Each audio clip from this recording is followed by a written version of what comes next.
Hey there.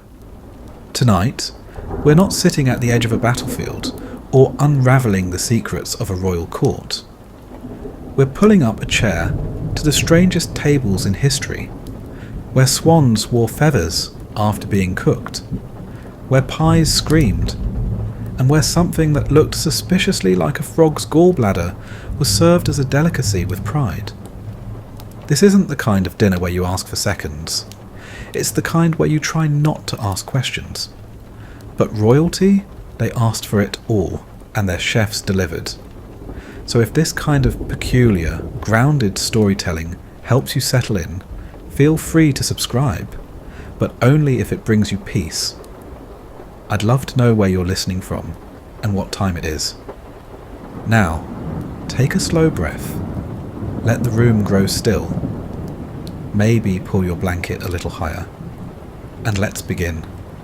Not with hunger, but with hubris. And what happens when it's served on a silver plate. The room is warm in the way only candlelight and animal fat can make it. You're seated in the lesser half of a great hall in an English castle, sometime in the 14th century, at a feast held not because anyone is particularly hungry, but because someone important got married, or returned from a campaign, or simply had the money to remind everyone else that they didn't. The table before you isn't yours. It belongs to the noble class. And tonight they're eating things no peasant would touch. Not because it's rare, but because it looks like something that crawled out of the moat. There's a roast hedgehog glazed in almond milk, a puff pastry filled with songbirds, something jelly-like, vaguely translucent, quivering slightly even though the room has no breeze. And that's just the first course. To understand these bizarre medieval meals, you have to forget everything you know about hunger. These were not dishes meant to nourish. They were meant to astonish, to unsettle, to awe. The more grotesque, the better. Because in medieval courts, meals were pageantry.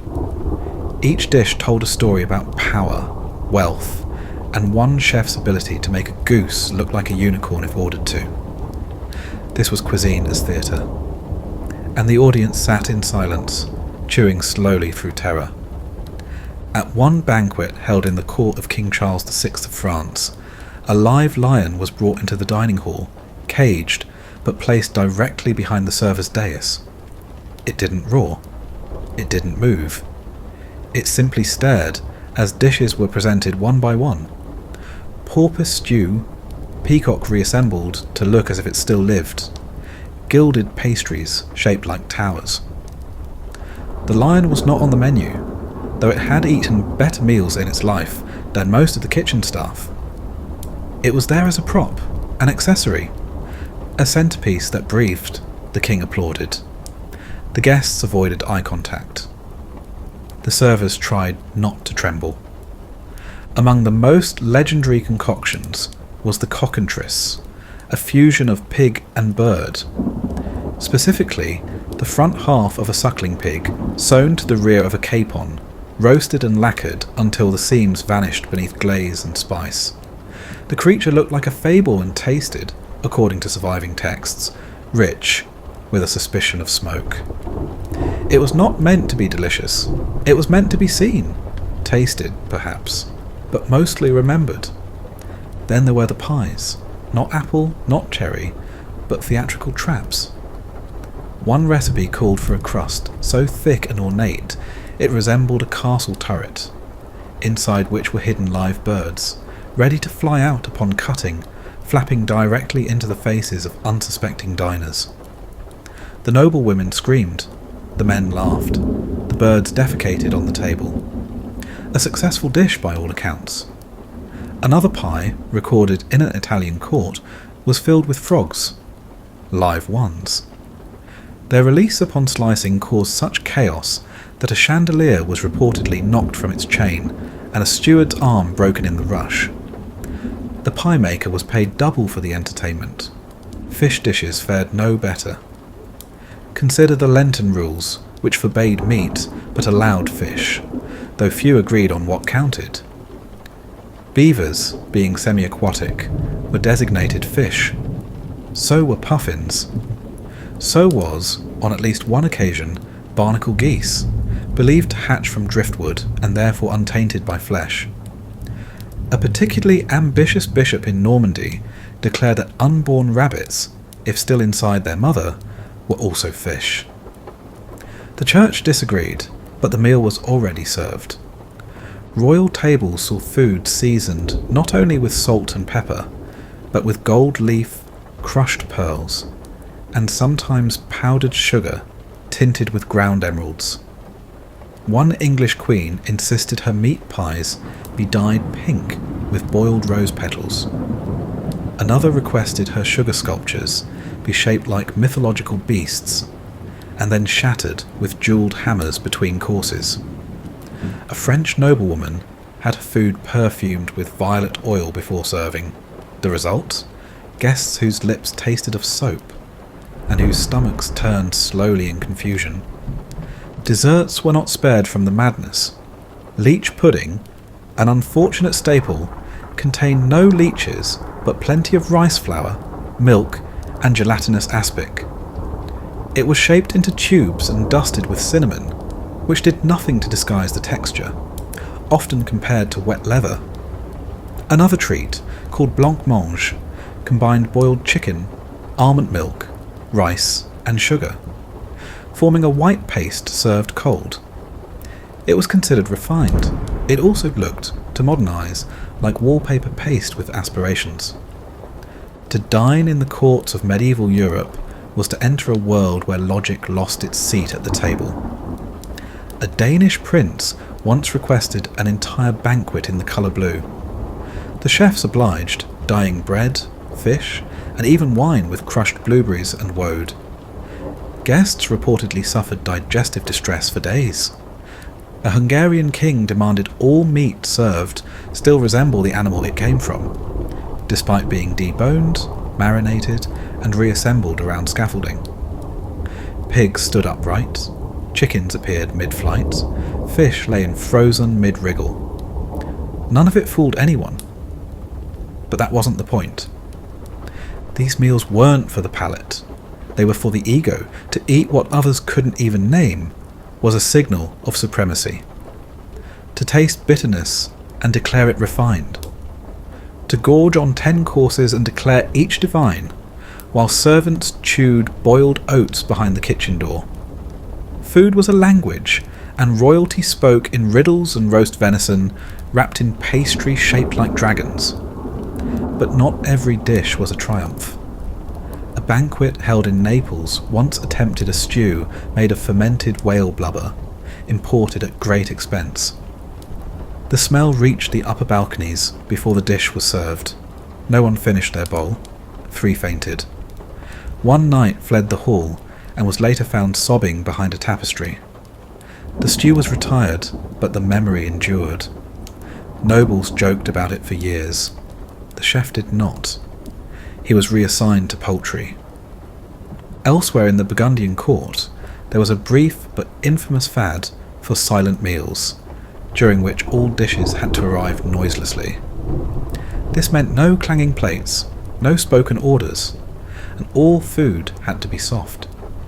Poached pears, milk puddings, dumplings so tender they collapsed under their own weight. The only sound was the chew of noble jaws and the distant wheeze of the organist. The silence was broken only once, when a sauceboat slipped and shattered on the stone floor. The Duke did not speak. He simply stared. The server did not return for dessert. It wasn't always extravagance. Sometimes it was symbolism. A coronation feast in Spain featured a tower-shaped cake, inside which was hidden a miniature harpist. When the cake was opened, the child began to play. The king wept. The child later received a scholarship to study music. But it wasn't always so benign. One English lord, seeking to impress a visiting envoy, served a meat pie topped with sculpted effigies of his enemies. The meal was interpreted as a threat. War followed. And still, the dishes kept coming. because a king without a kitchen is merely a man with opinions. Power in the medieval mind was nothing if not consumable.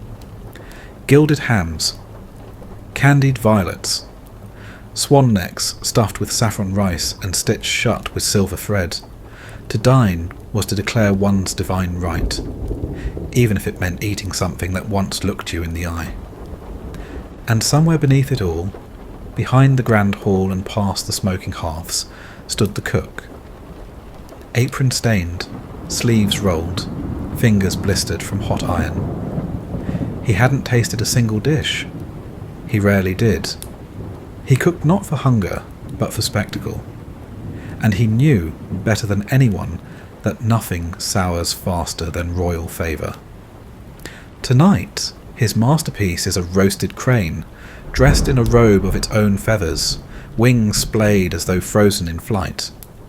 Its beak is polished bone, its eyes replaced with black olives soaked in vinegar.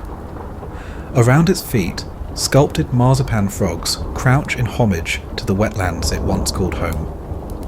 The dish took 7 hours to prepare. It will be gone in 7 minutes. The guests won't speak of the taste, only the spectacle. Near the foot of the hall, the steward gives a subtle nod, and the servants move again. Silent, quick, trained to step between gazes, never to draw attention. Their trays now carry small bowls with dark green contents, viscous and strangely glinting under candlelight.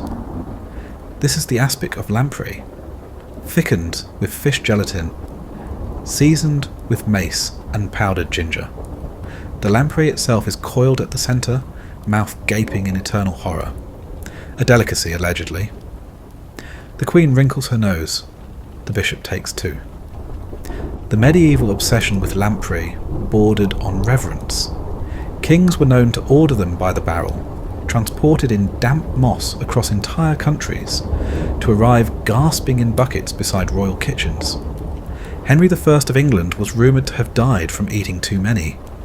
Yet even in death, the lamprey maintained its place at court.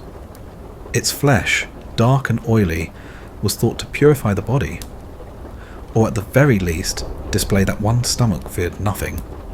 But not all bizarre meals were so composed. Sometimes chaos arrived uninvited. A winter banquet in Bavaria once featured a broth of warm beer, egg yolks, and grated horseradish, served in hollowed-out turnips. The heat cracked the turnips. The broth seeped across the tables. The guests sat in silence as the scent soaked their sleeves. One nobleman later compared the experience to bathing in regret. At another feast in Milan, the Duchess requested that all the food appear to be something it wasn't. Apples that were actually liver pâté dyed red. Sausages shaped from sweetened almond paste. A roast goose that, when carved, poured out sugared rosewater instead of juice. The guests laughed politely, then chewed with visible confusion. The bishop mistook a meringue for a poached eel. He refused to return. Elsewhere in the colder corners of Sweden, reindeer tongues were served sliced thin, laid over pickled spruce tips, and drizzled with melted bear fat. The king insisted it was a dish of the north, though most suspected it had been invented during a famine and never rescinded. It tasted like salt, forest, and defiance. Guests ate slowly, eyes watering from the brine. Yet nothing unnerved guests quite like the spectacle known as the living table. A custom born in the late medieval courts of Burgundy and adopted briefly by others who should have known better, it involved live actors lying beneath a wooden platform, their arms protruding through cloth sleeves to serve the guests. The idea was to make the table itself appear alive. In theory, charming. In practice, unnerving. Fingers twitched, platters trembled. One server sneezed into a roast pheasant. The Duke considered the evening a triumph. The actors requested anonymity. At times, entire animals were disguised to appear as different species. A goat might be skinned, roasted, and redressed to resemble a lion, complete with a mane of saffron-dyed noodles. A rabbit might be posed upright, painted in stripes, and declared a tiger. These dishes weren't just food, they were allegory. Commentary on the power of transformation, on artifice, or more likely, on the chef's understanding that to feed a noble was to entertain them, puzzle them, and above all, never bore them. Because to bore a king was to risk your hands. Even the drinks joined in the theatre. Spiced wines called hippocras were served warm, laced with cinnamon, cloves, and sometimes ground ambergris, an ingredient sourced from the digestive tracts of whales. Highly prized, expensive, and tasting faintly of musk and the sea. Not unlike licking a perfumed pebble. These were paired with small biscuits hardened near to rock, meant to be dipped rather than bitten. If you tried to chew them dry, you'd crack a tooth. And dentistry in the 1300s was more punishment than solution. One banquet in Prague served wine that had been steeped with gold coins, allegedly to promote vitality. Another served milk tinted blue with iris petals, believed to protect against jealousy. No one could confirm whether it worked, but several guests complained of stomach pain. The Queen called it divine. The physician advised water. He was ignored. Of course, not every guest had the same tolerance for innovation. In one especially ill-fated banquet in Aragon, a dish of sweetened snails was offered in honour of a visiting ambassador. The ambassador mistook them for olives and bit down. The crunch echoed. He spat. The hall fell silent. A duel was narrowly avoided. The snails were quietly removed. They returned 2 nights later in a stew, renamed and unrecognisable. No one asked questions. In England, the tradition of boar's head persisted well into the Tudor period, with the animal paraded into the hall, jaws open, an apple clenched between teeth, eyes replaced with polished black beads. It was glazed until it shone and served cold, sliced at the table by the highest-ranking guest. What the lower guests got was another matter. Often, a stew made from the rest of the boar, hooves, ears and all, spiced heavily to disguise the flavour, and thickened with stale bread. A dish of humility, or punishment, depending on the guest list. Some courts took a philosophical approach.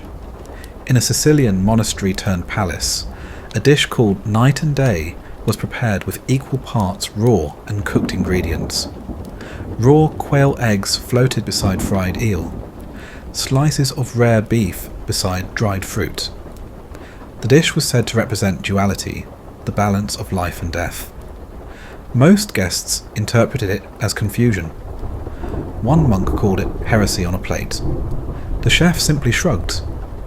He had once been a sculptor. Then there were the symbolic desserts. Sugar, being precious, was often moulded into cathedrals, saints, and mythical beasts. These constructions were fragile, elaborate, and entirely inedible. But guests were expected to praise them. In one French court, a sugar unicorn collapsed before it could be unveiled. A servant coughed. The king declared it a sign of war. 2 weeks later there was one. And in the quieter corners of the feast, beneath the laughter and raised goblets, the workers kept moving. The spit boys turned meat over open flames for hours, hands blistered from steam. The scullions scrubbed trenches stained with blood and ink. The pot boys heaved vats of broth with backs that would never straighten. They ate what was left, if anything. Bones, gristle. Sometimes just the steam, inhaled as they passed. Because in these halls, food was a message, and not all were meant to receive it. The bizarre, the grotesque, the opulent, they weren't mistakes. They were declarations. To eat what no one else could. To smile through bile. To nod politely at a dish that blinked. It was all performance. And performance in court was survival. Somewhere in the draughty back corridors of a Bohemian castle, past the hissing cauldrons and the mule-trod kitchen yard, a man with a bleeding thumb is stuffing saffron into a roasted pheasant's eye socket. The thumb will be wrapped later. For now, there are 11 more birds, each to be stitched, feathered, and posed as though caught mid-flight. They will be laid across a bed of moss, arranged in a spiral on a silver tray, and presented to a duke who, if all goes well, will never think about the man with the thumb at all. These dishes weren't merely made, they were constructed, conceived, laboured into existence like sculptures. Not just meals, but illusions. A perfect pastry shell concealing a filling of minced eel and apricot. A crimson jelly hiding veal in its trembling heart. Dishes designed to shock and intrigue long before they touch the tongue. Sometimes they weren't even meant to be eaten. And sometimes people forgot that. In the court of Burgundy, there was once a cheese that wasn't a cheese. It was a wheel-shaped construction made of pressed almond paste, lard, and crushed marjoram, aged in linen and stored in a musty cellar until it developed a natural rind. A travelling noble took it for actual cheese and served it with apples and mustard. His guests raved. The cook was mortified. The illusion had gone too far. But no one cared. It tasted real, and that was enough. The fine line between illusion and accident haunted every royal kitchen. A pie intended to resemble a stag once emerged from the oven, swollen, cracked, and hissing steam. It was served anyway. The guests described it as challenging. One physician wrote in his ledger that evening of a deep discomfort that settled like bricks in the gut. Still, no one blamed the cook. The pie had been beautiful. Then again, some disasters couldn't be excused by beauty. At a wedding in Castile, the main course was a whale steak, sun-dried and soaked in sour wine. No one had eaten whale in the kingdom in living memory. The meat was black, fibrous, and tasted of rot and iron. It smelled of the sea in the worst way. The bride vomited into a golden goblet. The priest excused himself. The king chewed thoughtfully, swallowed, and declared it interesting. No one asked for seconds, but more often than not, these meals leaned not into grotesque failure, but into the uncanny. Like the sugar glass fruits, shaped and painted so precisely they fooled even the pickiest guest, until bitten into when they shattered into shards. Or the edible books, bound in sweetened pastry, with pages of rice paper inked with honey, meant to be read aloud, then eaten. An entire feast once passed in silence, while guests chewed poetry with furrowed brows. In the royal courts of the Low Countries, it became fashionable to serve inverted courses. Dessert before meat, soup in the goblet, wine in the bowl. One nobleman found himself spreading duck fat on a meringue, mistaking it for bread. When he realised, he simply kept eating. It was impolite to comment on surprise. Polite society, after all, had an appetite for confusion. Meanwhile, in the Polish-Lithuanian Commonwealth, wild game reigned supreme, but not in the way one might expect. It was not enough to serve deer or elk. The trend turned toward exotic birds imported at great expense, flamingos, parrots. Even once a toucan, its beak lacquered, its feathers repurposed into fans for the ladies. The bird itself was roasted and presented whole. It wasn't clear whether anyone ate it. The mere presence was enough to silence the room. Silence was not always a sign of respect.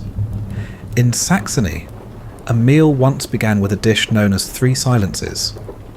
A cold salad of eggs, turnips and pickled fish, served without garnish, accompanied by a decree that no one speak until it was consumed. It was unclear whether the name referred to the ingredients or the atmosphere. Most believed it was a joke. The king did not laugh, But behind every such oddity stood a purpose, however murky. Some dishes were designed to invoke power, like the roasted swan, wings reattached, neck curved in elegance, served with a sauce of black pepper, mint, and powdered rose petal. Others signified wealth, like the dish of candied violets pressed in gold leaf, so costly that one tray could feed a village for a month.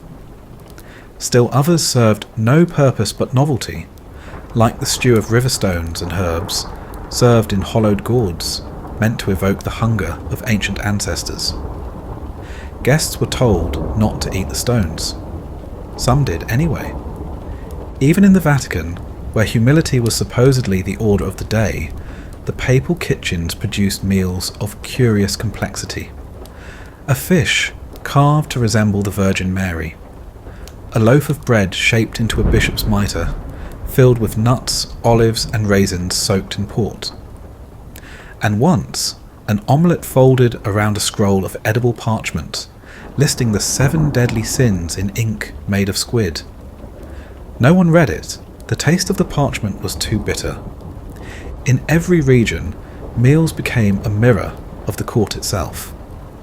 In the north, where winters starved the land, meat was dried, brined, smoked, and then rehydrated with milk and beer. It tasted like salt and sorrow. In the Mediterranean, where sunlight blessed the vineyards, food was sweet and sticky. Grapes preserved in honey, lamb roasted with figs, almonds pounded into paste and moulded into shapes of saints and serpents. The wine was red, cloudy and strong enough to make conversation vanish halfway through a sentence. And always the invisible machinery behind the feast turned on. The cooks working by candlelight, blades worn to nubs. The fire tenders, ash-coated, eyes red from smoke. The apprentices who ground spices for hours, not tasting a single one. They worked in silence, sleeves rolled, backs bent. A banquet for 200 might take 3 days of work. And when it was done, the scraps were theirs, if they were quick enough to reach them. Sometimes, guests were offered a glimpse behind the curtain. A travelling court once invited the nobility to tour the kitchens before dinner. The Queen herself walked a long stone corridor, trailing perfumes that overpowered the reek of boiled bones. She peered into pots, murmured pleasantries, and watched as a goose was stuffed with cherries, onions and cloves. When it was presented hours later, she declared it exquisite. It was the only bite she took that night, but the cooks remembered, and still the meals continued, stranger by the year, each one a deeper plunge into the surreal. Because as long as there were kings and queens, there would be feasts.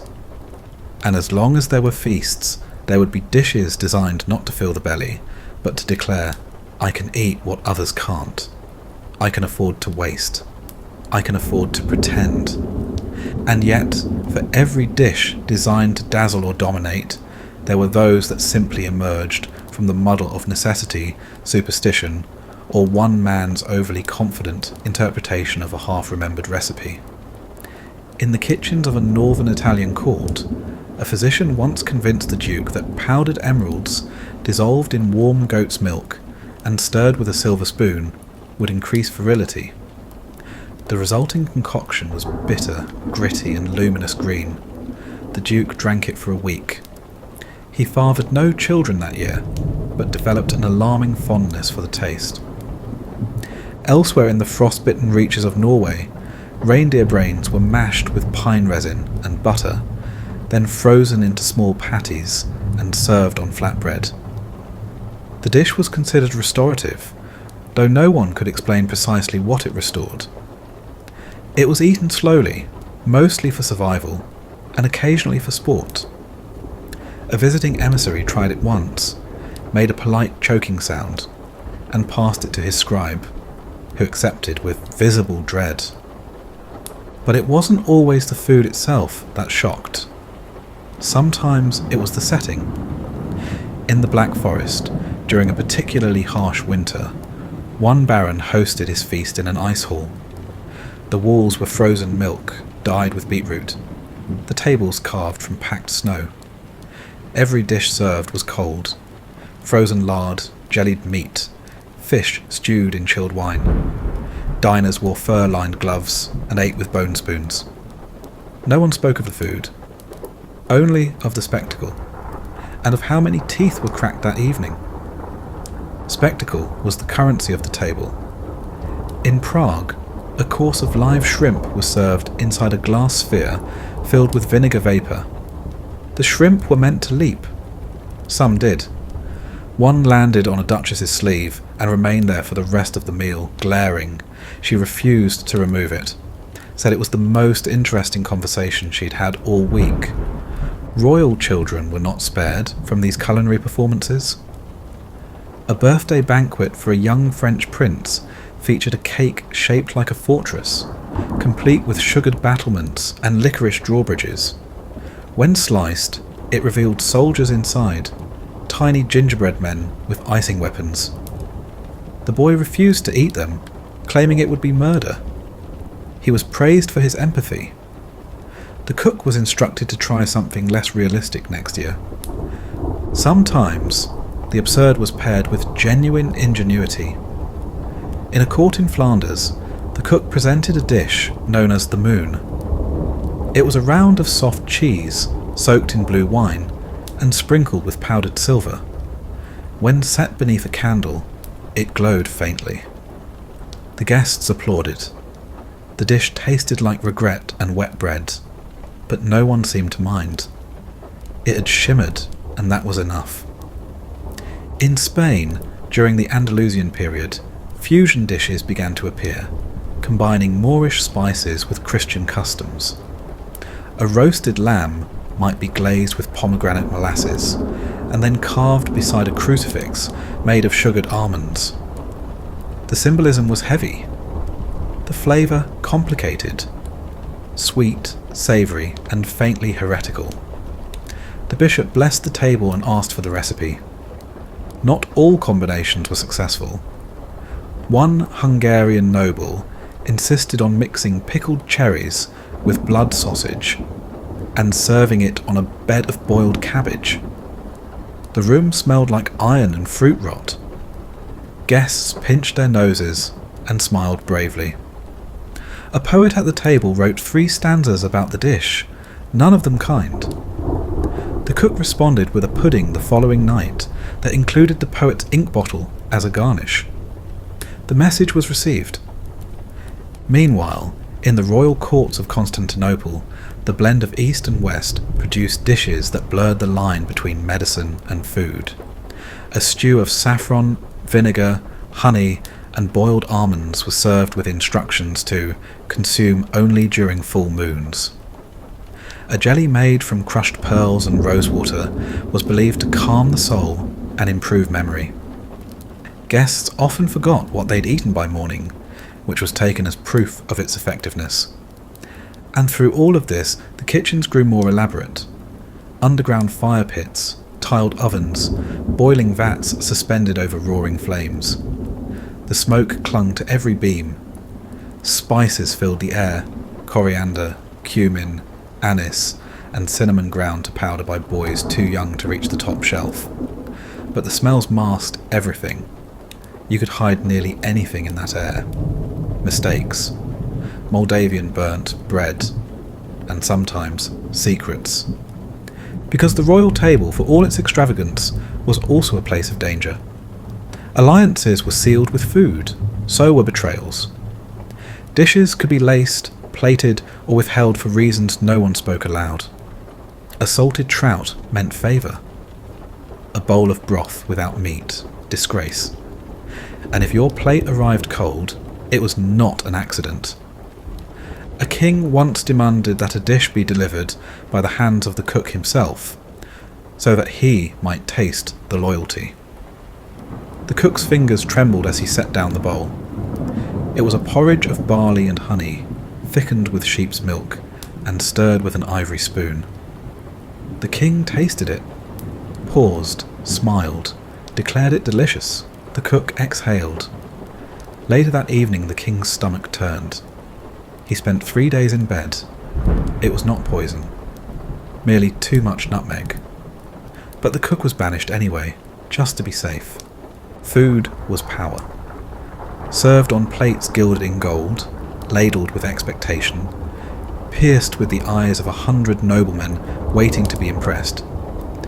It could raise a servant's status, or destroy a reputation.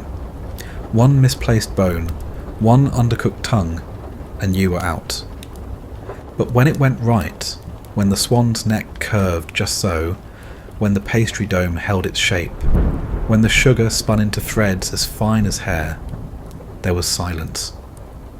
That rare, reverent silence that told a cook he had done something dangerous. He had fed those who could not be pleased, and he had survived. There was one meal recorded in the court archives of a minor German principality that began not with an appetizer, but with a performance. A deer, roasted whole, entered the hall upright on a cart, its antlers adorned with candles, its chest cavity filled with roasted chestnuts, dates, and smoked larks. As the cart rolled to the table, a boy dressed as a woodland spirit recited a poem praising the virtues of excess. No one heard the poem. All eyes were on the deer, and whether it would collapse before being carved. It did not.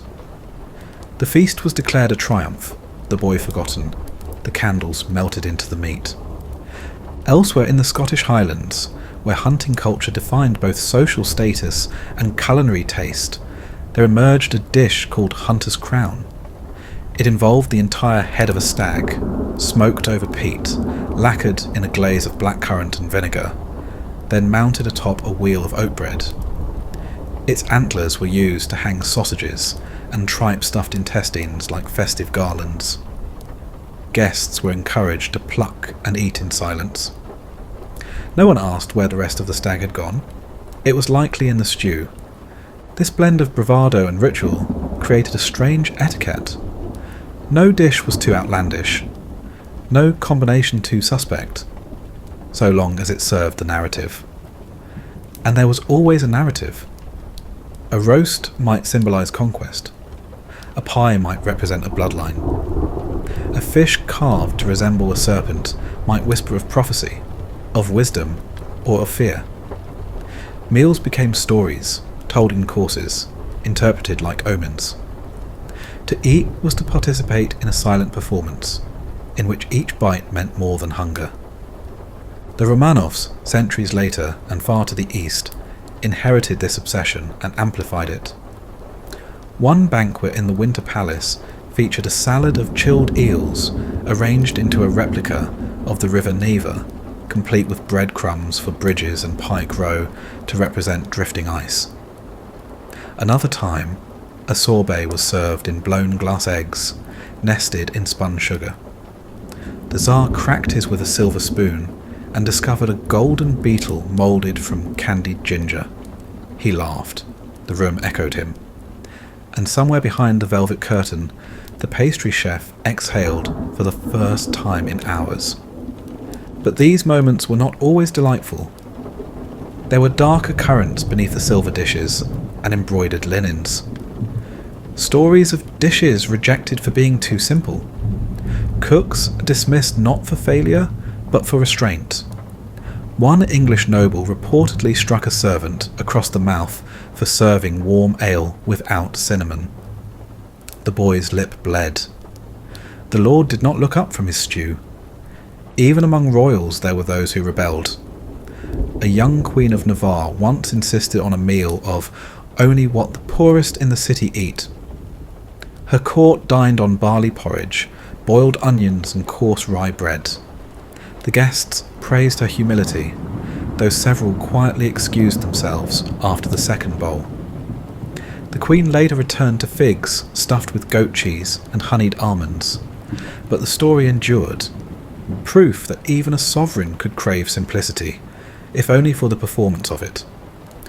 There were entire texts devoted to the art of serving the bizarre, manuscripts with titles like Le Viandier, The Form of Curie, and Opera dell'arte del cucinare, detailed not only recipes but the philosophy of spectacle.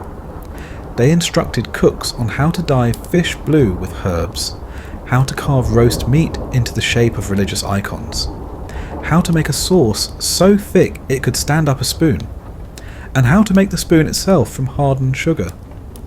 These were not cookbooks, they were grimoires, and each chef was part sorcerer, part butcher, part priest. In France, where culinary ambition swelled with royal ego, the feasts of Versailles became infamous. A single dinner might include over 70 dishes, none repeated. Sauces so complex they required a full day of preparation.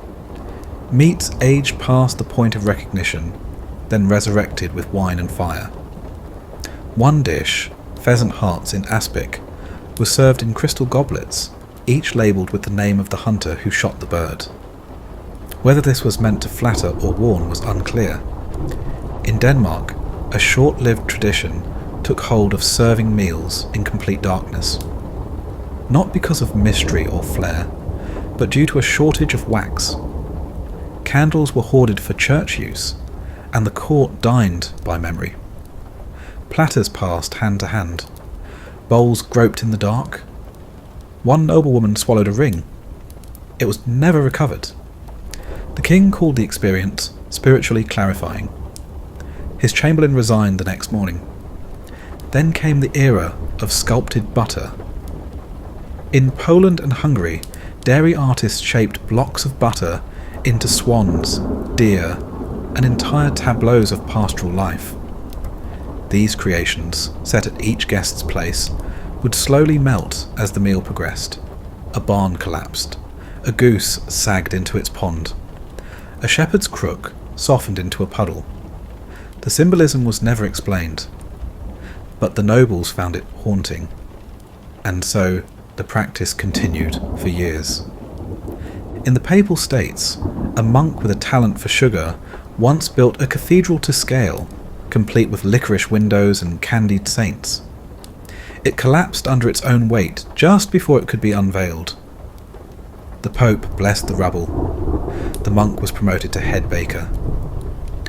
And still, through all these moments of madness and brilliance, the same truth pulsed beneath every dish. These meals were not born from hunger. They were not the result of a craving or a need.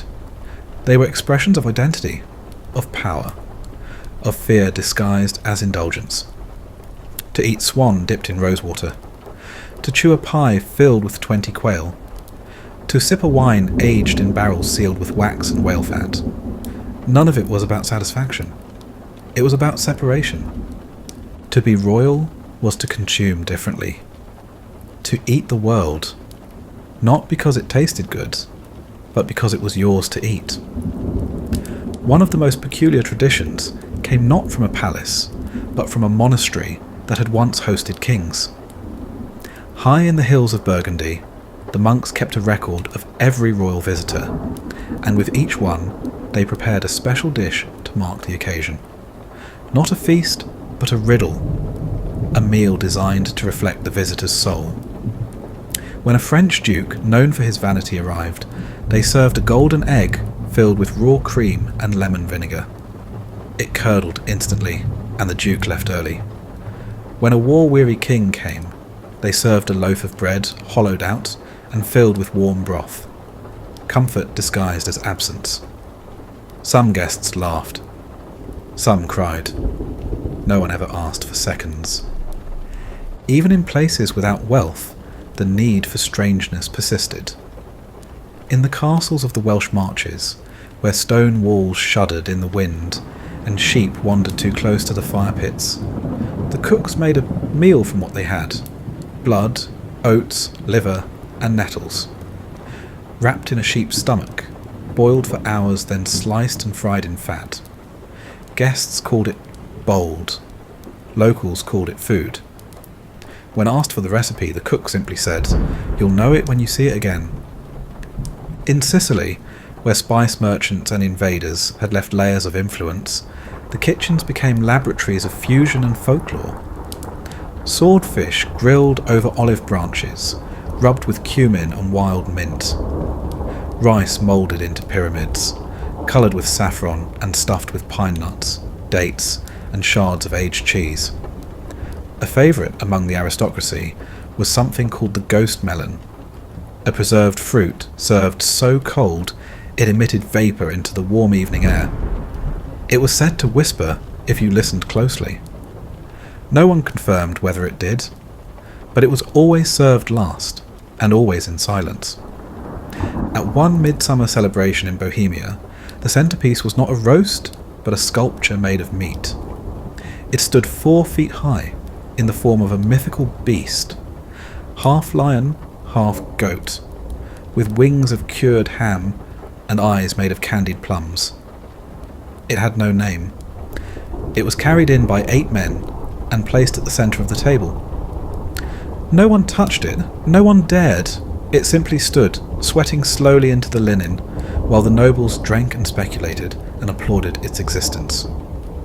Applause was common at these meals, not for the cooks, who rarely entered the room, but for the ideas, those strange, lavish, often grotesque concepts that made one feel as though they were not merely eating but participating in a ceremony. A French cardinal once described a meal as a sacrament of absurdity. He meant it as praise. But what of the failures?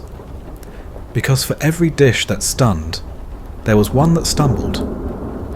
A roast cat, presented as a delicacy from the East, was removed before the platter had made a full circuit. A dessert meant to resemble a bouquet of roses turned out more like a wet mop. One unfortunate pie contained a beehive, which had not been properly emptied. The bees emerged, furious and sticky, and chased half the guests into the corridor. No one was stung, but several wigs were lost. And then there were the quieter disasters, the ones where a sauce broke, a crust cracked, a fish was underdone. These didn't end in laughter or panic. They ended in silence. The kind that ripples from one side of the table to the other, glances exchanged, forks laid down just a touch too gently. The cook would know before the steward returned. Sometimes he'd know before the dish had even left his hands. In Sweden, one such cook took to carving small messages into the bottoms of loaves. Nothing seditious, just names, prayers or curses spoken under breath. Most were never seen, but once, during a royal visit, a guest flipped his bread and found the word Elskling, beloved, burned into the crust. He never said a word, but he kept the bread. There was magic in these meals, not the kind with wands or whispered spells, but the quiet kind, made of intention and risk. Every dinner was a gamble. A dish could elevate or ruin. A course could change the mood of a night. A misplaced bone could shift a conversation, reroute a decision, end a treaty. In the castles of Hungary, nobles dined on stew, thickened with wine and plum syrup, ladled over dumplings the size of fists. At the end of the meal, a single silver ring was dropped into the last bowl. Whoever found it was said to be next in line for fortune. Sometimes they were. More often they weren't, but they always smiled. They always raised the spoon. And somewhere, out in the kitchen yard, the hen scratched at onion skins.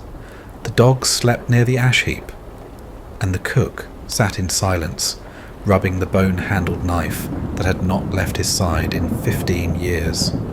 He had seen princes weep over a cracked tart. He had watched a duchess throw an apricot across the hall because it was too ripe. He had burned his hands, blistered his tongue, bruised his knees from kneeling before hearths. He had invented, he had guessed, he had failed. And still, the bell would ring tomorrow. The king would want dinner.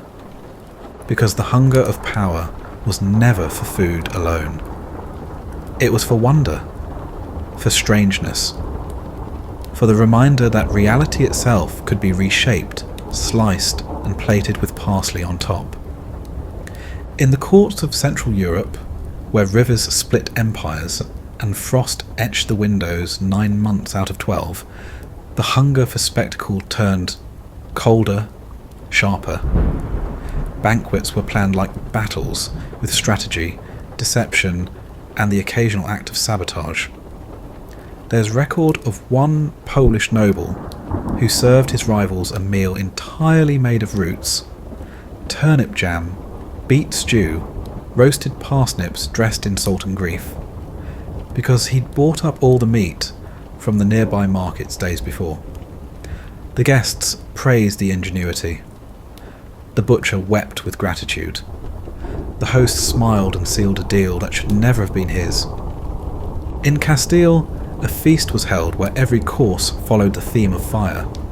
Hot peppers from Morocco, lamb soaked in chili-spiced wine, bread singed at the edges, black as coal.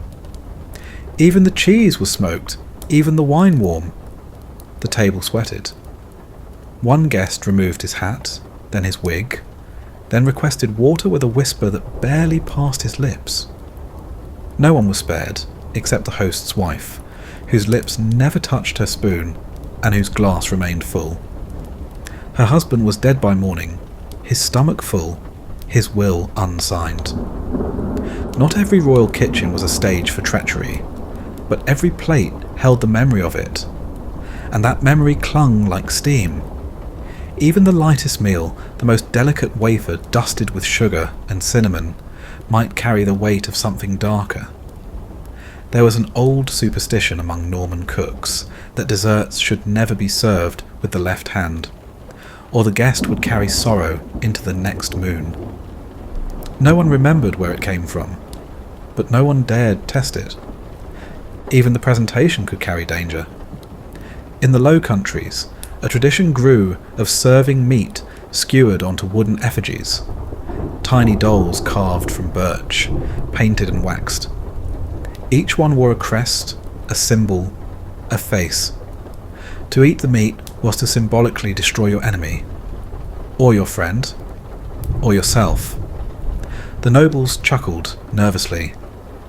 The cooks said nothing. They simply carved, skewered, and served. Meanwhile, in France, the court of Charles VIII produced a meal so elaborate it became legend. 7 courses, each themed around one of the virtues. Temperance was boiled lentils with no seasoning. Charity was roast goose shared between 3 guests. Patience was a veal cutlet delivered 3 hours late. Humility was broth poured from a wooden cup. No one touched prudence. It was raw turnip. The meal was praised for its brilliance. Most of the guests went to bed hungry. The chef, whose name has long since faded from the record, reportedly left the palace that night and never cooked again. Then came the era of edible text. Across Germany and Austria, a fashion took hold of pressing poetry into food.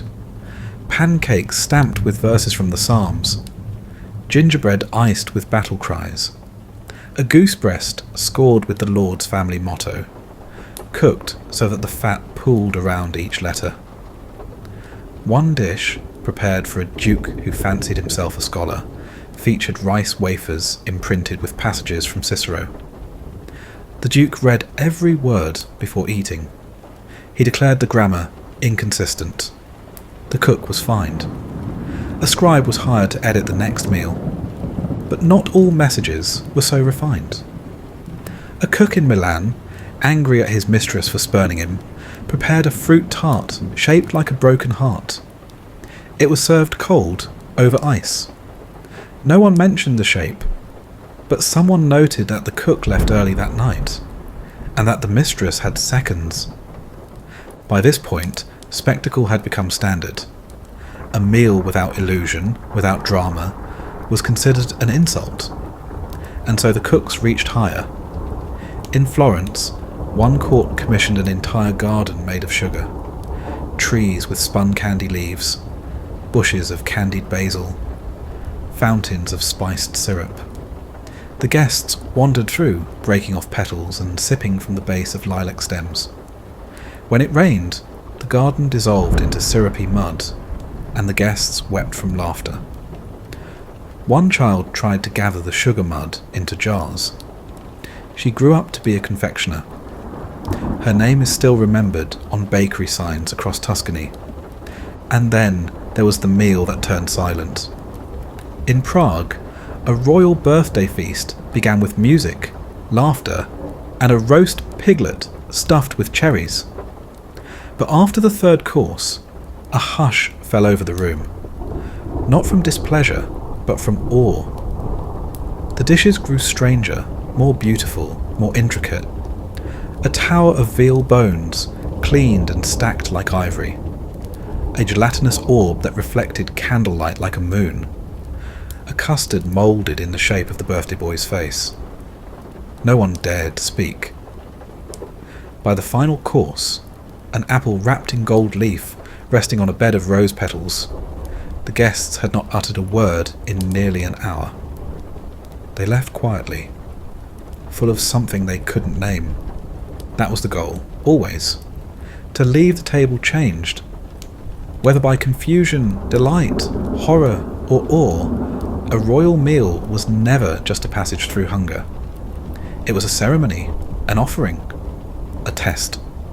The test extended to every servant, every scullion, every child stirring pots behind the smoke-wreathed walls. In Portugal, an orphan boy was said to have invented a new way to preserve fish using lemon rinds and seawater. The court laughed until they tasted it. Then they adopted it. The boy became head of fish preparation before he turned 15. No one ever learned his name, but the method survives. In Brittany, a girl with one good hand carved radishes into tiny roses. A noble saw one, tucked it into his coat, and ordered 5 dozen for his daughter's wedding feast. The girl was given a copper pot and her own stool. She worked until her eyes blurred. Her roses were served beside lamb roasted in rosemary and smoke. They were not eaten, but they were remembered. And always there were those who vanished. Cooks who prepared the wrong dish. Bakers who burned bread on the wrong day. A pastry that crumbled. A custard that failed to set. Sometimes it wasn't punishment. Sometimes they simply couldn't do it anymore. Because feeding royalty wasn't just a task. It was an act of impossible translation, turning chaos into calm, dirt into gold, hunger into reverence. There was once a banquet in the winter court of Kiev, held during a year so cold that the Dnieper froze solid from bank to bank. The kitchens ran out of firewood 2 days before the feast, and still the meal was served. Raw salmon cured in brine, frozen apples chipped with a blade, milk turned to ice and carved into cubes. The nobles ate slowly, teeth aching, wine steaming faintly in their metal cups. No one asked why the food was cold. They simply assumed it was deliberate. That was the power of royal meals. Even when born from hardship, they could still masquerade as art. In Venice, during the height of its maritime splendour, seafood was currency and display its religion. One grand feast held in the Doge's palace included a fish so large it was carried in on 2 gondolas lashed together. Its body had been filleted and reassembled, each scale replaced with gilded slices of citrus, its mouth filled with pearls. It was dead, of course, but it shimmered as if dreaming. The guests applauded, the cooks collapsed, the canals smelled of lemon and salt for days. Sometimes the food wasn't even food at all. In a northern monastery turned fortress, the abbot turned lord insisted on serving philosophical meals. One was a tray of carved stones, each painted to resemble fruit, laid out on fresh leaves. Another was a bowl filled with tiny glass spheres, each with a single drop of honey suspended inside. Guests were invited to taste them, carefully. The meals weren't meant to satisfy. They were meant to provoke. And they did. Arguments broke out. One noble attempted to chew a rock and broke a molar. The abbot simply nodded, as if this had proven something. The farther east one travelled, the more elaborate the fermentation. In the borderlands of what is now Georgia, there were feasts where every course had been aged, pickled, soured, or rotted just enough to develop what the locals called spirit. Sour plum soup, dried mutton hung in smokehouses for weeks, bread baked, buried, and exhumed. The smell was sharp, alive, and not entirely unpleasant. One foreign guest described it as eating memory. Another was less poetic and excused himself behind a tapestry. Memory lingered in many of these dishes. Recipes passed through generations without ever being written down. A sauce stirred counterclockwise to honour a dead matriarch. A broth salted 3 times to match the tears shed at a funeral. A custard whipped with a specific rhythm, because someone's grandmother once believed uneven pulses spoiled the milk. These were gestures more than instructions, rituals more than recipes. And the meals they produced carried stories no longer told. In one such story, whispered by cooks in the Black Forest, a royal pastry chef once crafted a cake so intricate it bore the likeness of every guest in sugar. The likenesses were uncanny. 2. Uncanny. A few nobles refused to eat theirs.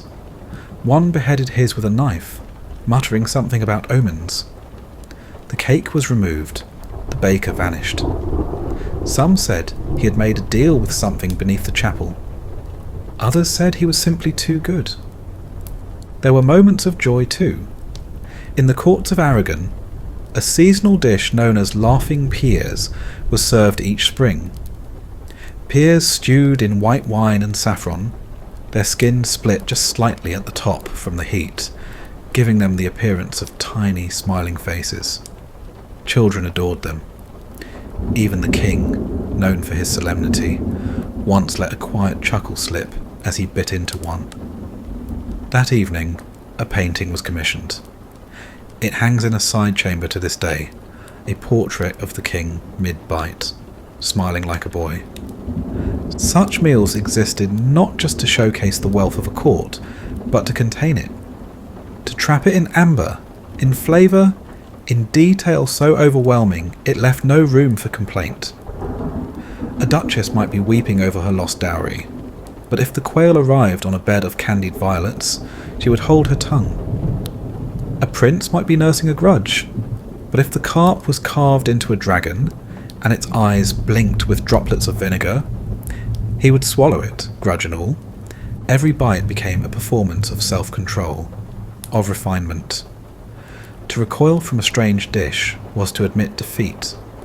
To hesitate before the eel jelly, the candied pig snout, the gelatin made from ox hooves and snowberries, was to risk being thought provincial. So they chewed, slowly, smiling, as though it had always been this way. In Hungary, there was a dish called Veil of the Forest, a dessert layered from translucent fruits, pressed flower petals, and milk jelly, set in glass bowls so thin they often cracked from the heat of touch. To serve it was a risk.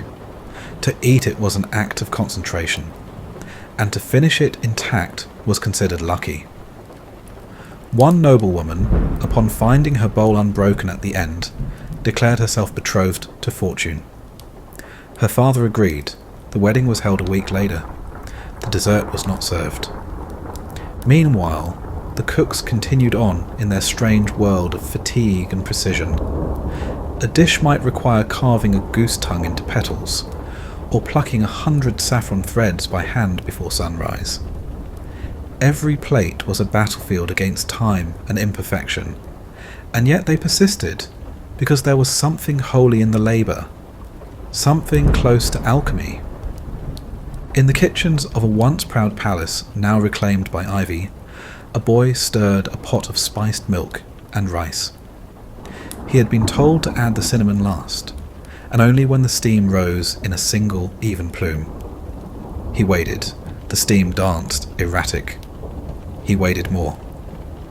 At last the plume straightened.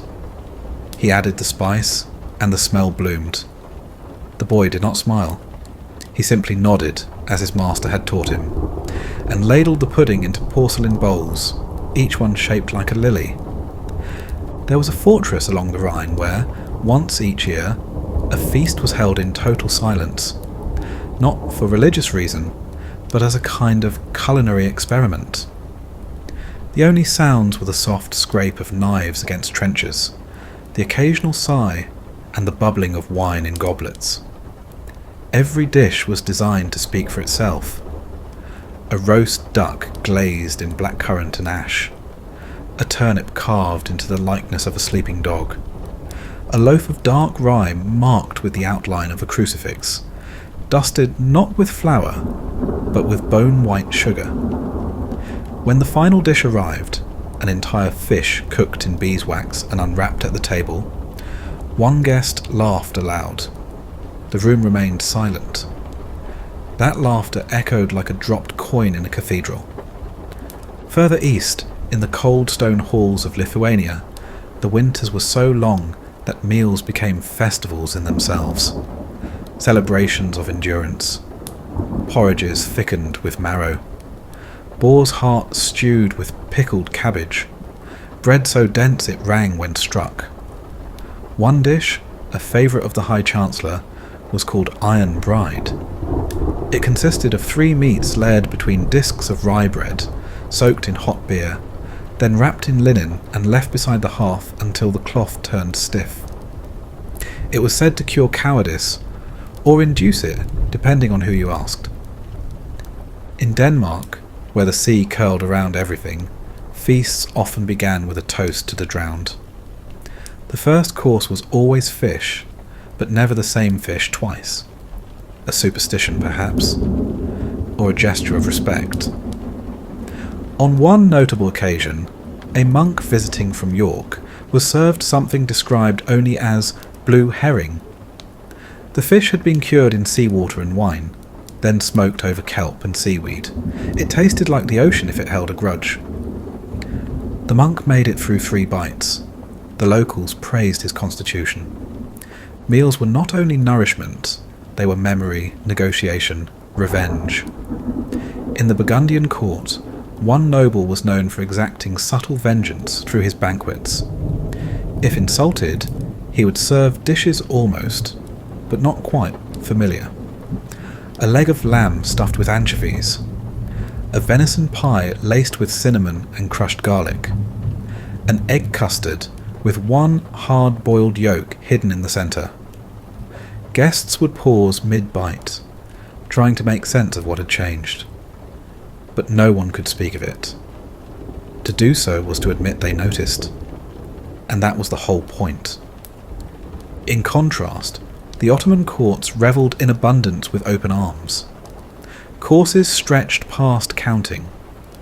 Delights rolled out in waves, grape leaves wrapped around lamb, yogurt studded with roasted pine nuts, spiced rice moulded into tiny domes, glistening with butter.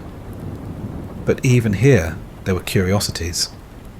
A dish called night milk was served to favoured guests. Goat milk, fermented with mint, cooled under the stars and ladled into black ceramic bowls. It tasted of grass and salt and something oddly sweet. It was said to calm the mind and open the heart, or to make one forget, depending on the dosage. In a stone manor outside Lyon, a minor baron made it his obsession to serve meals that told stories, a fable in 5 courses. One evening featured The Cursed Prince, told through food, a red soup for rage, a bitter salad for betrayal, blackened duck for death, a wine thick as blood for vengeance, and finally a custard served cold with a single almond inside, symbolising rebirth. The guests left confused, half hungry, but too enchanted to complain. The next week the Baron prepared The Silent Nun. The custard returned, no almonds. And while such elaborate performances dazzled, there were those who preferred quieter curiosities. In Saxony, a dish emerged known only as window bread. It was a thin, translucent cracker made of barley flour and rendered fat, baked until it could be read through. No seasoning, no garnish. Just a fragile sheet placed upright on each guest's plate, meant to catch the candlelight. It was never eaten. The point was not hunger, but stillness. The bread shimmered and curled as the night wore on. By morning, only crumbs and wax remained. Food was never just food in these places. It was a currency of meaning. To serve something bitter before a negotiation was a calculated move. To present a roasted goose with its head intact was a nod to fidelity. To carve the meat at the table as a guest was a privilege of intimacy or power. There were no neutral bites. Every morsel carried a message, whispered beneath the skin of the meal. Even in the small courts of Wales, where resources were thin and the salt came by mule once a month, symbolism remained. A pie baked with wild garlic signalled spring. A tart of juniper berries warned of sorrow. A dish of gooseberries offered before a storm was said to keep the lightning from striking the house. And when a child was born, the father would kneel and present the midwife with a bowl of milk, stirred 3 times widdershins, then left to rest under moonlight. No one remembered why, but it had always been done. In Naples, one chef became infamous for disguising common foods as luxuries. He turned turnips into truffles with vinegar and ash, pressed olives into false caviar, moulded sweetened chestnuts into what looked like pearls, served on a bed of rosewater ice. His patrons knew they were being tricked, but they returned again and again to taste the lie. Because lies told beautifully, it seemed, were more satisfying than truth served plain. And so it continued. Courts rising and falling, kingdoms collapsing, borders shifting, flags replaced, but always the table remained, a last bastion of performance, of control. You could lose a war and still serve a victorious meal. You could be bankrupt and still present a sugar castle. You could be grieving and still offer guests something that shimmered. And yet, for all the shimmering sugar towers and disguised vegetables, it was often the quietest dishes that lingered. In a monastery-turned-palace nestled in the foothills of what is now Croatia, guests once spoke of a soup, clear, golden, made from chicken and dill, served in bowls so thin they seemed to melt into the hand. Nothing adorned it. No floating flowers, no coloured salts, no carved garnishes. Just warmth and clarity. The Queen drank 3 bowls. No one spoke until she set the last one down. The cook received no title, no coin. But years later, when the Queen lay dying, she asked for the same broth. The kitchen complied, and in the moment before her final breath, she smiled. Contrast that with the so-called Feast of Masks, held once in Bavaria by a count who fancied himself a master of the absurd. Each guest arrived wearing a porcelain mask. Each dish was named for a sin. Pride was a roast capon sewn with pearls. Envy was a stew of bitter greens dyed the colour of moss. Lust was a bowl of figs soaked in rose liquor. Sloth was chilled milk pudding so thick it refused the spoon. Wrath, of course, was a peppered sausage wrapped in thorns of fried dough. And gluttony? That never arrived. It had been served at the very start, without anyone noticing. Only the final course, a bowl of ashes and salt, gave the joke away. The masks came off. Some laughed. One guest cried. The Count called it his finest evening. But not all guests wanted theatre. Some wanted memory. In a crumbling manor outside Dijon, a widow once held a feast to honour her late husband. Every course was something he had once loved. Warm cabbage with vinegar and mustard seed, veal braised with root vegetables, a simple custard with burnt sugar on top. Each dish was announced not by title but by year. Spring of 36? The winter he returned, the meal after her birth. The guests, mostly family, ate slowly. There was no music. At the end of the night, the widow rose and thanked the kitchen. Then she collected the menus, burned them one by one, and let the smoke carry the stories out into the dark. Even children were not spared the gravity of these meals. In the castles of Ireland, coming-of-age feasts were held where each dish symbolised a trait. A slice of hard cheese for wisdom, a cup of sour milk for humility, a spoonful of honey for charm, a boiled potato, unseasoned, uncut, for endurance. The children ate in silence, one by one, surrounded by family who watched and nodded. It was not a test. It was a map, the first one they were asked to walk. Yet even in moments of ritual, the absurd had its place. In Prague, a feast was held in reverse. The last course served first, the first served last. Dessert arrived on empty plates. Appetizers came with after-dinner wine. The soup was poured after everyone stood to leave. The guests pretended not to notice. No one acknowledged the change. That too was part of the game. Not all games were harmless. In one Sicilian court, a dish called hollow song was served to a room of courtiers who had failed to please the king. It was a roasted fowl, pheasant or dove, no one remembers, hollowed out and filled with breadcrumbs, dates and bitter greens. But inside that, wrapped in parchment, was a note. Just a few lines. A question. A warning. A single name. The court never spoke of what it said. The dish was never served again. But most nights did not carry omens or riddles. Most simply unfolded, slowly and with care, through hands burned and backs bent and eyes squinting in firelight. In a castle's kitchen in northern England, a girl of no more than 10 spent 2 weeks preparing candied nuts, cracking them by hand, soaking them in honey, rolling them in crushed mint and dried berries. She arranged them in small pyramids on wooden boards and placed them near the hearth to harden. On the night of the feast, they were served between courses. No one asked where they had come from, but a few guests remarked on how quietly perfect they were. The girl received no praise, but her hands for once were not shaking. There were those who insisted that food should be holy, unburdened by theatre.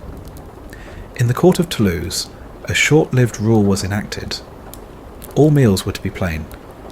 Bread, meat, a bit of salt, no colour, no firework.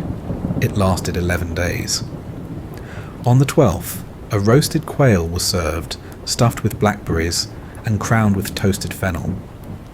When asked why, the cook replied, "Because I couldn't sleep with it not existing." The rule was lifted the next day, because beneath all the politics, the fear, the beauty and the blood, food remained one of the few things that could still enchant. A good meal could undo a bad day. A strange dish could make a powerful man laugh. A quiet bowl of soup could become the thing someone asked for in the end.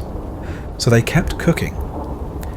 Even as kings died and cities burned and alliances crumbled, they cooked, with ink-stained recipes and broken mortar bowls and herbs grown in the shade of crumbling walls.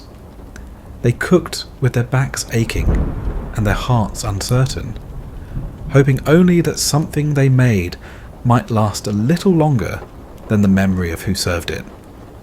In a dimly lit hall deep in the Carpathians, a feast was once held to mark the passing of a comet. The local nobles believed such an omen required both reverence and spectacle, so the meal was arranged to reflect the sky itself. First came a dark soup, squid ink and black lentils, served in bowls carved from volcanic stone. Then a roasted suckling pig, glazed until it shone, its skin scored to mimic the trails of a falling star. The final dish arrived on a silver tray, hollowed fruit filled with glowing coals and draped with sugared violets. Guests were instructed not to eat, but to observe.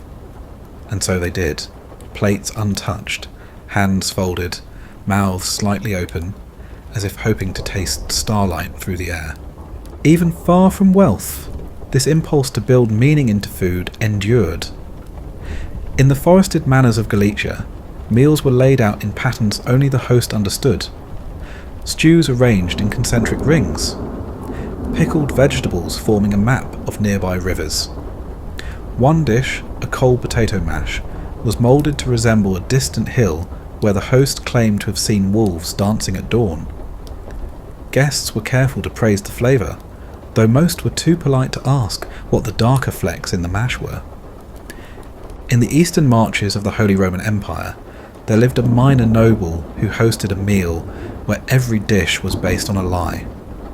A pie that appeared sweet but was filled with salted cod, a tart made of savoury meat but glazed with apricot jelly, a roast that had no meat at all, just mushrooms layered with lard and herbs shaped to resemble lamb. The guests praised the creativity, but one guest, an old general, sat silently through the meal, chewing slowly. At the end, he raised his cup and said, "Tonight, I have tasted my own diplomacy." The noble nodded, and dessert was served. Further south, in the sun-bleached hills of Provence, a duke insisted on serving only white food during the summer months. Rice, garlic, fish, cream, cheese, pale melon, almond paste, goat milk, and every dish a shade of bone or cloud. His servants wore white. His plates were white ceramic. Even the wine was filtered to clarity. He claimed it kept the body cool and the mind pure. But the guests whispered of ghosts. Some said he had lost his wife that same season, years before. No one dared ask directly. But every year, the menu remained unchanged, and every summer, the table gleamed, silent as snow. In the high courts of Bohemia, where wine flowed easily and suspicion even more so, the meals became increasingly coded. To be served duck rather than goose was a sign of favour. To receive your meat carved by hand instead of knife was a signal to beware. A salad with mint meant speak freely. A salad without dressing meant speak not at all. One guest, new to the court, received a plate of figs sliced open and placed in a circle, each seed scraped away. He did not return the following season. No one commented, but the pattern of the figs was repeated only once again, at a funeral. There were entire feasts built around emotion. A melancholy meal, recorded in the archives of a Benedictine guest house, consisted entirely of blue and grey foods, cold fish, dyed bread, wine laced with sage, prunes soaked in vinegar. Guests were instructed to dine slowly, without speaking, and to reflect on suffering. The meal ended with a boiled pear, blackened at the edges, placed beside a white cloth. No one understood the meaning, but all agreed it had been powerful. One friar wrote that he wept over the pear. Another wrote that he had simply never tasted anything so bitter. Still, the most ambitious meals were those designed not just to impress, but to transform. A banquet held in the Alps, arranged to honour a visiting queen, began with the guests seated at the top of a long, sloping corridor. Each course was served at a different station along the descent. First wine, then cheese, then soup, then meat. As they walked, their plates grew heavier, their steps slower. By the final course, a tart of honey and herbs, the guests were seated in near darkness at the corridor's end, breathless, full, and oddly quiet. The Queen rose, lifted her cup, and said only, "Now you understand." No one asked what. In one castle along the Danube, the tradition was reversed. Guests began in darkness and were slowly led, course by course, toward the great hall. Each dish brighter than the last. Mushrooms to begin, followed by black bread and onions, then pale broth, then cured fish, then soft cheese, then glowing fruit poached in wine. By the time they reached the final table, roast pheasant and golden cake, they were blinking like children at sunrise. It wasn't just a meal, it was rebirth. But there were smaller moments, just as strange. In a manor by the sea, a lord served nothing but breakfast for a winter feast. Poached eggs, warm milk, soft bread, stewed apples, honeycomb, a pinch of salt. The meal took place at midnight by the fire. He told his guests that all he wanted was to remind them of safety, of beginnings. They agreed, though one guest, after returning home, is said to have wept for an hour without understanding why. Because meals like these, however bizarre, however theatrical, touch something deeper than taste. They rearranged memory. They smuggled meaning in through the senses. You ate the bread and swallowed the past. You chewed the fish and felt your station shift. You drank the wine and didn't realize until later that something inside you had changed. In the northern reaches of Flanders, where the sky often hung low and wet over the earth, a duke once held a funeral banquet for his hunting dog. Guests arrived dressed in black, the tables draped in grey linen, and at the centre of the hall a portrait of the hound made entirely from burnt sugar and flour. The first course was venison, the second, rabbit in wine. The third, a surprise, a small dish of boiled bone marrow, salted lightly, served cold. No one laughed, not even at dessert, which arrived shaped like a bone, dusted with powdered milk and almond ash. It was a ridiculous display, and somehow deeply moving. Even in places less inclined toward ceremony, food carried weight beyond its ingredients. In the wooden halls of Moldavia, a feast might begin with a dish called rain memory, a barley porridge cooked with river water collected during a storm. Guests were warned it would taste of iron and moss. That was the point. It was believed to bring dreams that night. Dreams of answers, of ancestors, of old regrets bubbling upwards like steam through cracked stone. One chronicler wrote of a dish called nothing. It was served to a prince in exile who had demanded a feast despite having no coin. The villagers prepared an empty bowl, gently warmed, with a sprig of thyme laid across the rim. When the prince lifted the bowl and found only warmth and scent, he said nothing. He simply inhaled, closed his eyes and wept. No one mocked him. The next morning he left the village without saying goodbye. But the dish stayed in the local tradition for generations, served when grief was too large for language, when memory outweighed appetite.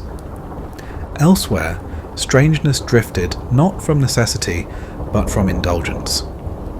A coastal castle in Normandy became famous for its mirror banquet, a meal where every dish had to reflect something. The soup arrived in silver bowls so polished guests could see their own faces rippling above the broth. The roast fish was plated with skin intact, its eyes replaced with pearls, staring upward. Desserts were served with syrup glossed to shine, poured over domes of ice that cracked like glass. Even the bread bore smooth, shiny crusts. The guests ate in silence, watching themselves chew, swallow, blink. No one stayed long after the final course. Too many had seen something they didn't wish to carry home. In the merchant courts of Genoa, trade shaped the table. Meals were mosaics of foreign influence. Cinnamon from Ceylon, preserved lemons from Fez, almonds from Andalusia, saffron from Anatolia. But once a year, the merchants held a banquet called Without Distance. Nothing imported. Every ingredient drawn from within one day's walk. Barley bread, river trout, wild herbs, dried cherries, goat's milk. The table looked sparse, but the guests remarked that the flavours tasted louder, that the bread reminded them of their childhood. that the goat's milk seemed sweeter than gold. By the end of the night, no one had spoken of spice routes or tariffs. The sea was far away, and for once that was enough. Other meals played more deliberately with expectation. In a stone hall high in the Swiss Alps, a countess prepared a meal where each course mimicked the opposite of what it was. Cold soup served steaming, wine thickened to eat with a spoon, cheese fluffed like cream, meat crumbled like bread. The guests stumbled through each bite, laughing, puzzled but oddly delighted. At the end, the Countess raised a toast. To confusion, which reminds us we're alive. The guests drank, confused and smiling. And still there were the meals that defied sense entirely. In a duchy tucked beside the Baltic Sea, a solitary lord served only one dish at every feast. A large wheel of bread, hollowed out and filled with something different each time. Once it was smoked eel and butter. Another time, roasted apples and pine needles. Once, just warm stones and herbs. He never explained. When asked, he'd say, "The bread is constant. The world is not." It became a tradition. Guests would lift the crust and peer inside as if opening a letter. One noblewoman reportedly proposed to him after discovering pickled cherries and cinnamon inside. He declined politely, but served the same dish again the following year. She didn't return. Food, in these courts, in these castles and manors and damp little kitchens at the edge of civilization, became a way of reaching beyond the edges of what was known. A way of drawing emotion from silence, of binding meaning into flesh and flour and fire. The meals were absurd, impractical, expensive, illogical, and absolutely necessary. Because beneath the gold leaf and the smoke and the goose fat, they served a deeper hunger. The hunger not for food, but for sensation, for beauty, for memory, for the comfort of knowing that something had been made with care, however strange, and given to you with hands that had burned to bring it into being. In the marshy lowlands of Friesland, where the rivers curled through fields like silver veins, and the fog never fully lifted, there was a manor where the cook refused to serve salt. Not for lack of it, there were barrels in the cellar, but because she claimed flavour should be earned. Her dishes were mild, quiet, almost unfinished. Stews of lentil and barley, fish poached in river water, herbs added one at a time. Guests were confused at first, then thoughtful. They spoke more softly, ate more slowly. One nobleman, used to spice and spectacle, claimed her food made him dream of childhood. He returned a year later with his son and requested the same meal. The cook served it, unchanged. She did not speak. She rarely did. Her food said enough. Elsewhere, silence itself became the centerpiece. In the wintry reaches of the Baltics, a winter feast was held beneath a canopy of pine branches, snow piled high at the corners of the hall. The only sound was the rustle of fur cloaks and the faint clink of cups. Each dish was cooled deliberately. Blanched chestnuts, congealed aspic, cold game wrapped in herbs. Even the wine was chilled. The guests dined as if under water. By the end of the meal, no one had spoken above a whisper. Later, many could not recall what they had eaten, only how the air had felt. Still and sharp, like standing in a dream you're not meant to disturb. In Burgundy, a count obsessed with maps commissioned a meal in the shape of his lands. Rivers of gravy traced across a platter. Mountains built from mounds of rice and lard. Small boar chops for villages. Stewed apples for forests. Each guest was assigned a region to eat. Some hesitated, especially those whose cuts looked particularly unappealing. The count watched, smiling. At the end, the dish was gone. His lands, he said, had never been so unified. No one argued. They were too full. There was a city in the Rhineland where meals were whispered. Each dish arrived with a spoken secret, murmured by the steward to the guest. A story of how the sauce was invented. A rumour about the herbs. A warning not to eat the garnish. The food itself was simple. Meat and bread, thick soup, fruit soaked in wine. But the secrets gave it flavour. The guests leaned close. They looked at one another differently. After dinner, no one could agree on what had been said, but they all remembered that it had meant something. Sometimes the meaning was private. In a monastery high in the Pyrenees, monks prepared a feast for one of their brothers about to take his final vows. He was young, uncertain. So they served the meal in 3 courses. First, a simple dish of chickpeas and garlic, then a stew of lentils and goat. Finally, a soft cake made of barley and honey. Nothing unusual, but each ingredient had been gathered by hand, over days, by the other monks. The garlic from a shaded field, the goat from the cold hillside, the honey from a single hive. They said nothing as he ate, but when he rose he wept, and the next morning he stayed. Not all gestures were so tender.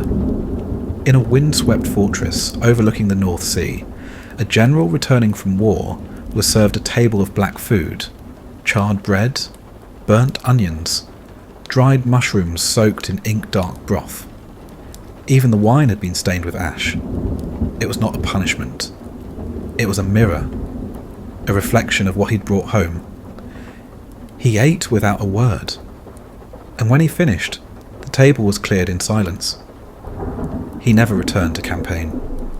Far inland, in the dusty wine-producing valleys of Aquitaine, there lived a woman who cooked only with what the wind brought. Herbs grown where the air moved fastest. Fruit from trees that leaned. Cheese left to cure beside open windows. Her dishes were strange, light, imbalanced. Some nights too sour, others faintly sweet. But they felt alive, as if eating them left something inside you that moved long after the meal was over. Travellers would come and sit by her window, just to taste whatever the wind had gifted her that week. She never charged, and she never repeated a dish. In Bavaria, a tradition emerged of serving meals to the dead. Not for the dead exactly, but to them. Empty chairs were set, plates laid out.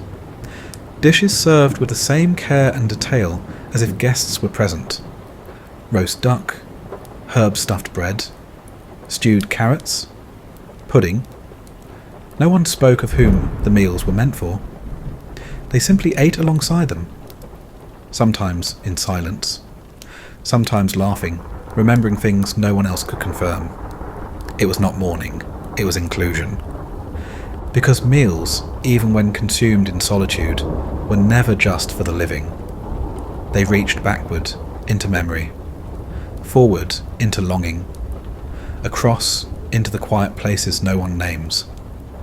One autumn in a crumbling manor near the Hungarian border, a countess prepared a feast called simply The Gathering. No invitations were sent, no menu announced. The table was set for 20, though only 6 guests arrived. Still, she served all 20 plates. The dishes arrived in pairs, 2 soups, 2 meats, 2 stews. But only one from each pair was meant to be eaten. The other was decorative, or symbolic, or just wrong. A roast filled with stones, a tart spiced with dust, a custard with no sweetness at all. The guests learned to hesitate, to look carefully, to decide what was real. At the end of the night, only half the table was empty. The rest remained untouched. The candles burned low. No one ever asked her what it meant. But a year later, when she died, the same number of guests appeared for her funeral, and 20 plates were laid again. Further north, in the pale wooded halls of Finland, meals were marked by the hour of the sun. A feast might begin at dusk and stretch through the blue of night into dawn, each dish timed to the fading of light. Fish cured under moonlight. meat braised until stars appeared, berries picked just before the frost. The guests sat bundled in wool, breath visible in the candlelight, eating slowly, as if trying to catch the rhythm of time itself. By sunrise, the food was gone, the plates cleaned with snow, and the only proof of the meal was the soft sound of chairs being pushed back, one by one. Not all meals were so gentle. In the fortified hill towns of Castile, a custom arose of serving food with warnings. Small cards placed beside each dish, written in calligraphy, may provoke honesty, causes memory, not advised before travel. One guest, curious, ignored the signs and sampled every course. He did not sleep that night. He wrote poetry instead. Some of it survived, most did not, but the meal became a legend. Not for the food, though it was good, but for the way it refused to let the guest remain unchanged. In an abbey deep in the Black Forest, a solitary cook once served a feast made of dreams. She asked each monk to describe the meal they most remembered from childhood. She said nothing, took no notes. And a week later, one by one, she served their memories back to them. A bitter stew of mushrooms and thyme, a pancake with sour apples, bread so dense it tasted like sleep. The monks ate in silence, some nodding, some crying quietly. No one knew how she had done it, but she did not cook again. She returned to her garden, and the kitchen remained empty for months, as if the echo of that meal needed space to fade. In Sicily, on a hill above the sea, there lived a man who believed that food should always have a shadow. So he built his meals twice, once in colour, once in grayscale.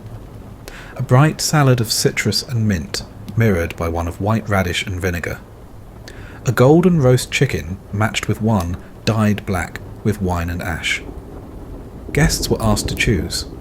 Some could not. Some mixed both on a single plate. The man said nothing. He only watched. When asked what the purpose was, he replied, "Joy without sorrow is seasoning without salt." His dinners continued until the day he died. At his funeral, guests were served 2 cakes. One sweet, one salted. No one could tell them apart. Across the channel, in the English countryside, there was a feast called the Candle Course. It was served late in the evening, after the final meat and before the final drink. A single candle was placed at each guest's setting. The dish, usually something simple, like honeyed bread or poached pear, was not meant to be eaten until the flame went out. But no one was told that. They figured it out, one by one. The slow flicker, the soft wait, the realization that patience was part of the recipe. It became tradition. Guests began to bring their own candles, some tall to savour, some short to hurry. A few even brought 2. But always they waited. And so the meals continued. In gardens, in keeps, in freezing towers and mossy halls. In places where no one had names for the flavours anymore, only memories. Food as offering, as mystery, as mirror, sometimes beautiful, sometimes terrible, sometimes both at once. Because no matter how strange, how theatrical, how indulgent or simple, every dish placed on those tables carried something sacred. Some glint of care, some weight of time, some whisper of hands long gone. It didn't need to be understood, only received. In the remote halls of a crumbling Saxon castle, where stone walls bore the scars of countless winters and tapestries faded like old memories, a banquet was arranged under an ancient oak in the courtyard. Here the host, a brooding noble known simply as Lord Albrecht, insisted that every dish evoke a particular emotion lost to time. The first course, a delicate consommé of wild mushrooms and water gathered from a secluded spring, was to invoke nostalgia. Its clarity and faint, earthy aroma stirred in the guests, a recollection of distant childhood summers spent in hidden clearings. They sipped slowly, eyes distant, each swallow a silent ode to moments long past. Next came a dish meant to speak of hope, a bright salad of tender greens mixed with wild herbs and speckled with shards of edible sun-dried citrus. Its flavours were fresh, crisp, a promise that even amidst decay there was renewal. A few guests closed their eyes as they chewed, as if tasting the gentle rebirth of nature after a harsh winter. Lord Albrecht, sitting at the head of the table with an inscrutable expression, watched each reaction with a measured nod, as though every pause was a verse in an unspoken poem. Following the light fare was a heavier course, deliberately chosen to echo the melancholy of loss. A rich stew, simmered for hours in a heavy iron pot over a modest fire, combined game, slow-cooked root vegetables, and a dark, spiced broth that glimmered like ink under the flickering torchlight. The stew was served with thick slices of dark bread, whose crusty exterior yielded slowly to the softness within. Its taste was deep and layered, a complex memory of bitterness, regret, and the inevitable passage of time. Some of the guests dabbed at their eyes with linen, not out of sorrow alone, but with an understanding that within every ending there lay the trace of a once bright beginning. Between courses, subtle changes in the hall's light and the measured pace of conversation allowed the flavours to settle, weaving together into a tapestry of sensory impression. There was no overt theatricality in the arrangement. Instead, each dish was a quiet testament to a sentiment: joy, sorrow, longing, or acceptance. The servants moved silently, offering refills of spiced wine steeped with a hint of clove and elderflower. The wine was warm and heavy, leaving a soft numbness on the palate, a gentle reminder of the transitory nature of delight. It was told that Lord Albrecht had once been a poet, before duty and the passing of relentless years had shifted his pen into the language of command. Now he sought to recapture those lost verses through food, hoping that if his guests could remember the taste of their own hidden memories, perhaps they might, in return, find a piece of themselves restored. And so the meal progressed, like a slow symphony in a minor key, each course deliberately juxtaposing with the one before it, a soft conversation between flavours and feelings. After the stew, a course of subtle contrasts was introduced. A plate of intricate pastries, each shaped like a tiny reliquary, was brought forth. These confections, delicate and fleeting as spun glass, were filled with a light custard scented with lavender and a faint trace of lemon. Their sweetness was measured, not overwhelming, and as the guests bit into the soft exterior, they discovered small pockets of tang, a playful twist meant to challenge the palate, to remind them that sweetness too often hides a tinge of sour memory. There was a quiet mirth in these expressions, as if the dessert held a secret joke only a few understood. As the meal advanced, murmurs rose softly among the diners, not of praise, but of silent agreement, a mutual recognition that this feast was not simply about satisfying hunger, but about echoing a shared experience. In corners, where light pooled like quiet water, eyes met and exchanged stories without words. And as the courses turned, the themes shifted. The earlier evocation of nostalgia yielded to the delicate invitation of acceptance, then to a gentle, almost imperceptible celebration of resilience. A subsequent course, an artful arrangement of poached fruit and a tart reduction of local berries, was served on thin, hand-thrown pottery. The fruit, soft and yielding, was barely warmed by the gentle heat of the kitchen hearth. The tart reduction, vibrant and slightly acidic, cut through the lingering richness of the earlier stew, cleansing the tongue and offering a moment of clarity. This dish seemed to proclaim that even in a night of heavy remembrance, there was room for a fleeting brightness, a brief encounter with the simple pleasures of nature. Between these deliberate movements of flavour and spirit, music drifted softly from an unseen corner. A lute played with such tenderness it barely disturbed the quiet. The notes mingled with the faint crackle of the fire and the steady murmur of conversation, a soundscape that rendered the passage of time almost tangible.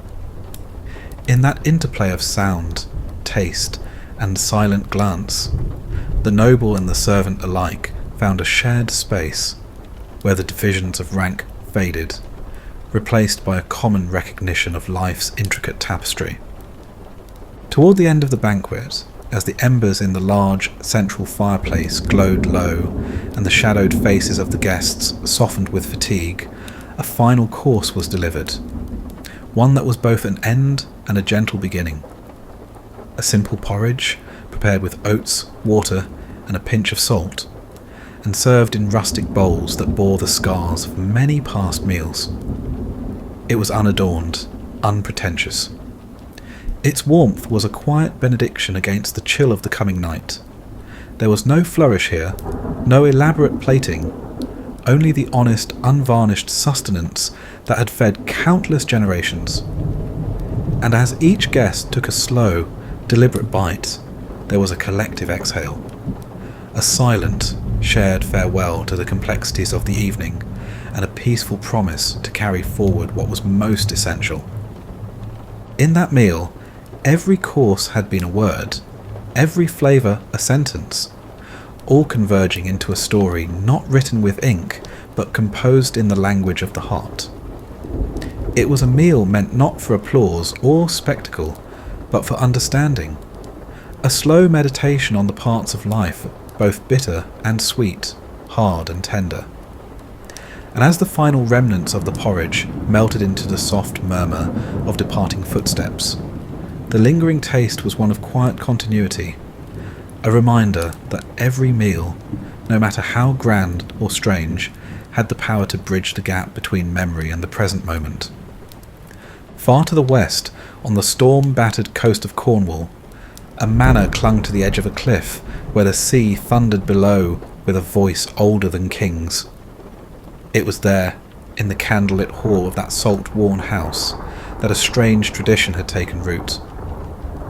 Each autumn, when the tide turned lowest, and the air smelled faintly of rotten iron, the lady of the house would prepare what she called the tide supper, a meal dictated entirely by what washed ashore that morning. It was not always generous. Some years, the beach offered only driftwood and frayed rope, and the table held little more than cold crab and bitter greens. Other years it gave abundance, mussels tangled in kelp, limpets clinging to stone, fish still twitching in a net snagged on black rock. These were the feast years, when the table overflowed with smoke and brine and butter-slicked shells. But the lady never claimed credit for these meals. "The sea cooked first," she would say. "I only serve it." The guests, those who dared attend, were never sure what they might eat. One year, a bundle of pale eels twisted in a bowl of broth so thin it might have been tears. Another year, a roasted gull was presented with its wings spread wide, a single lemon pressed between its ribs. The wine, always local, always cloudy, was poured from clay jugs that smelled faintly of salt. And each meal began the same way, with a moment of silence, not for prayer, but to listen. If the wind howled, they ate quickly. If it whispered, they lingered. Far inland, in the damp lowlands of Brabant, a feast known only as the Harvest Reckoning was held in secret once each decade. No servants, no invitations, no fanfare. Those who were meant to attend knew. The food was prepared not by cooks, but by the guests themselves. Each brought a dish from their household, stewed beans, foraged mushrooms, a loaf of barley bread marked with thumbprints, or a piece of cheese wrapped in cloth aged in cellars dark as grave soil. The dishes were laid out on a long wooden table in a clearing near a ruined church. There were no names, no titles, just shared hunger and the clatter of wooden spoons. Guests ate with their hands. The wine was passed openly, one jug for all. Stories were told, not of kings or battles, but of hard winters and lucky births, of fields lost to flood and found again. When the meal ended, the table was left as it was, with bowls licked clean and crumbs scattered like seeds. They said the birds came at dawn to finish what the people had begun. Elsewhere, in the noble houses of Lorraine, it was once fashionable to serve echoes, small dishes designed not as courses themselves, but as shadows of earlier ones. A broth made from the bones of the roast just served, a tart using the leftover fruit from dessert, a wafer flavoured with the spice of the previous sauce. These echoes were light, often served cold, and intended not to delight, but to remind. "Do not forget what you've already tasted," the host might whisper, as a guest lifted the echo to their lips. It was a kind of culinary haunting, a final tether to a course already past, a way to stretch the memory of flavour beyond its natural end. In the mountains of Serbia, a prince mourning the death of his brother prepared a feast where every dish was black. Black bread, black grapes, blackened pork, wine dyed with ink. The guests arrived in silence. They were seated at a table lined with black cloth and black candles that gave off a strange violet glow. No one spoke. The only sound was cutlery against ceramic. Near the end of the meal, the prince rose and thanked them, not for their presence, but for their endurance. "To eat in grief," he said, "is to tell sorrow it cannot take everything." Then he sat and ate the final piece of bread without a word. The room exhaled like wind leaving a crypt. The candles burned until morning. In a pine forest in Moravia, a woodcutter once cooked a wedding feast for his daughter entirely from the trees around him.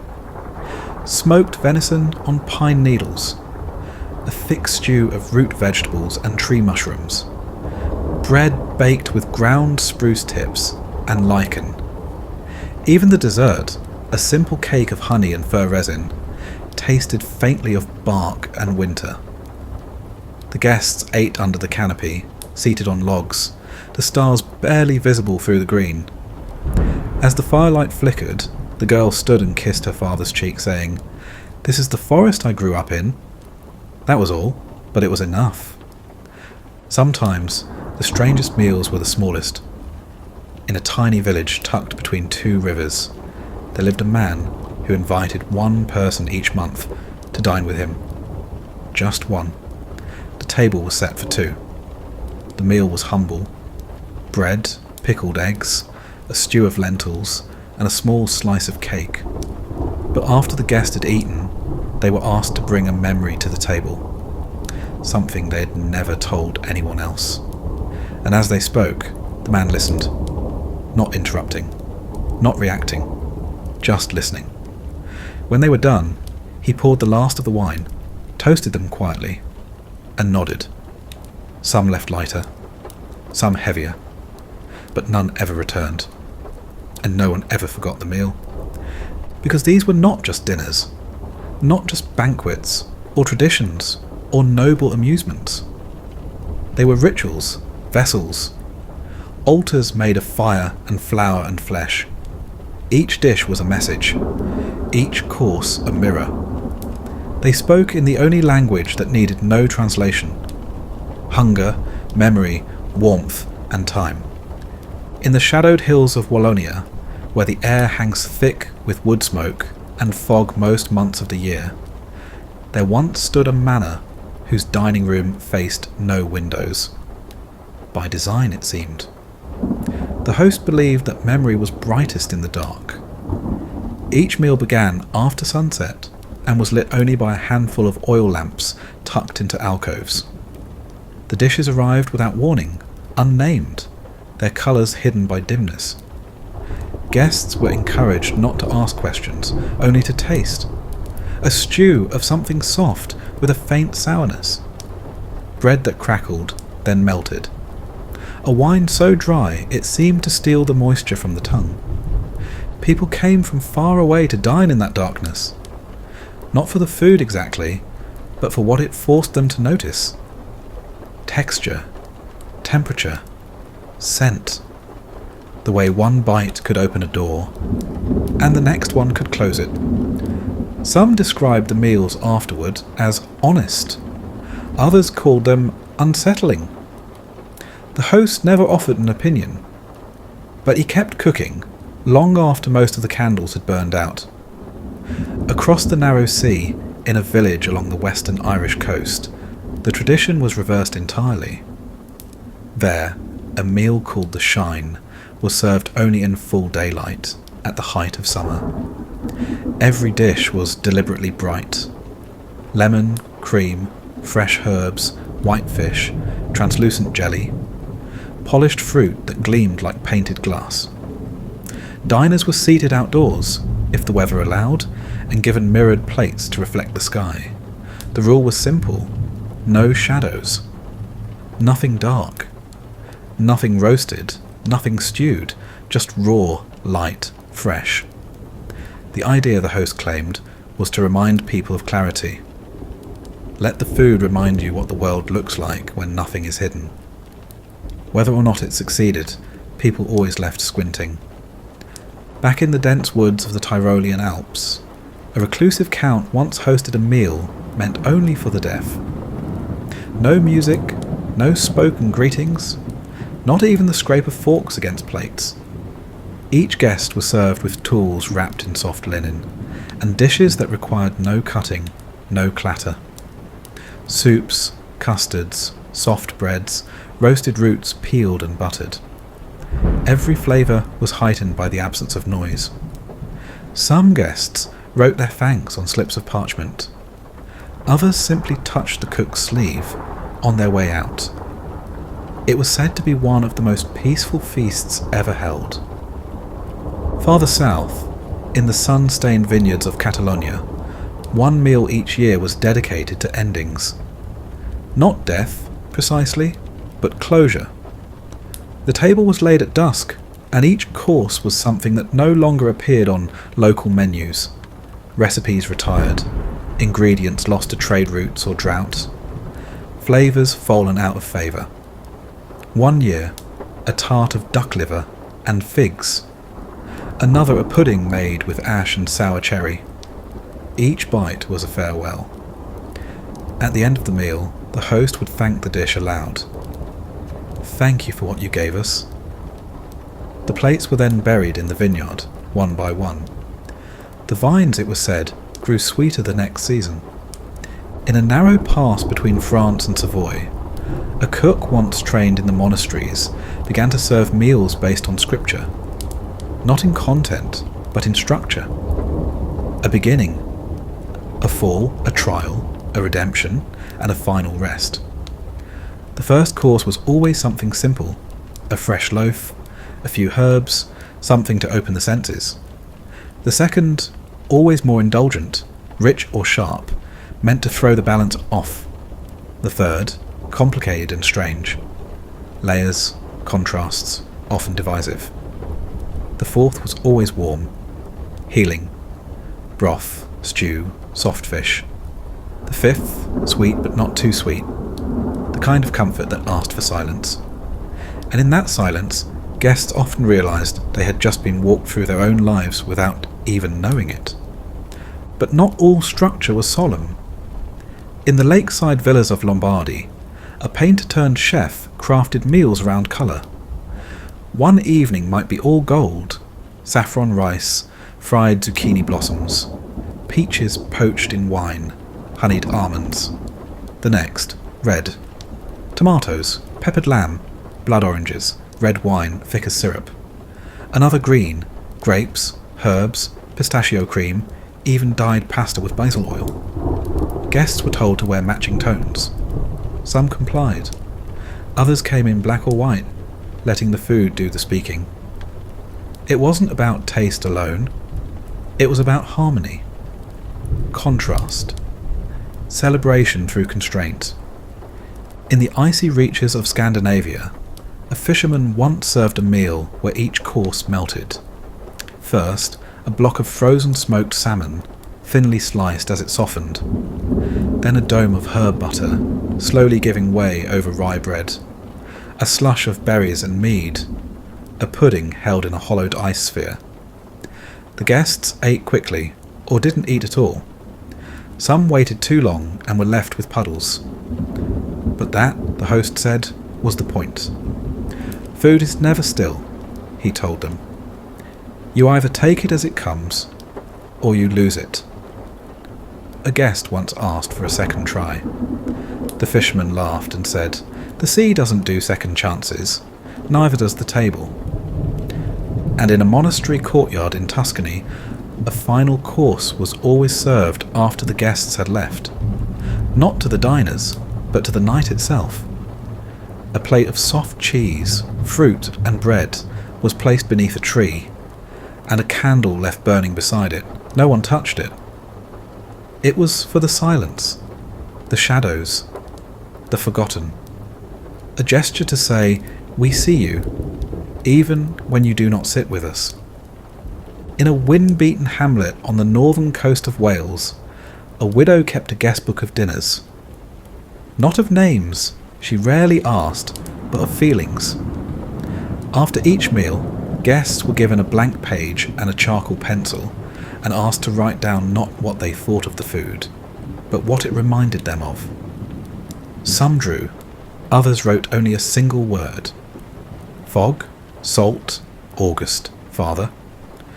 Her dishes were plain: boiled leeks with butter, mussels in ale, oats with baked apple. But somehow they lingered. She once said that food was like a good ghost. You didn't always see it, but you always felt when it stayed. In Prague, an aging opera singer opened her home each Sunday to strangers. The rule was simple. Everyone brought one ingredient, and she would make a meal from whatever arrived. One week it was nothing but flour, garlic and plums. Another 4 kinds of cheese, a bottle of brandy and a single live crab. She never turned anything away. She called it her aria of flavour. The guests sat wherever they liked.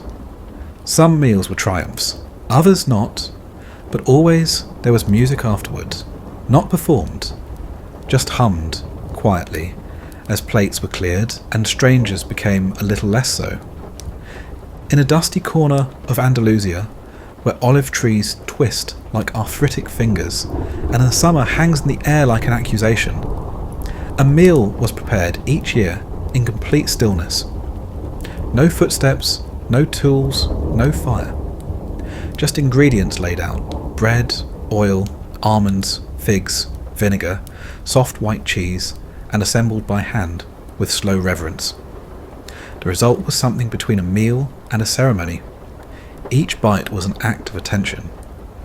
Guests were encouraged to eat with their fingers, to let the oil stain their palms, to feel the grain of the bread crust as it gave way. Talking was discouraged, not forbidden, just discouraged. It wasn't a punishment, it was a kind of invitation. In the Alpine courts, high above the tree line, where stone and sky blend into one cold breath, a seasonal ritual known as Feast of the Last Fire was held the day before the hearths were doused for spring.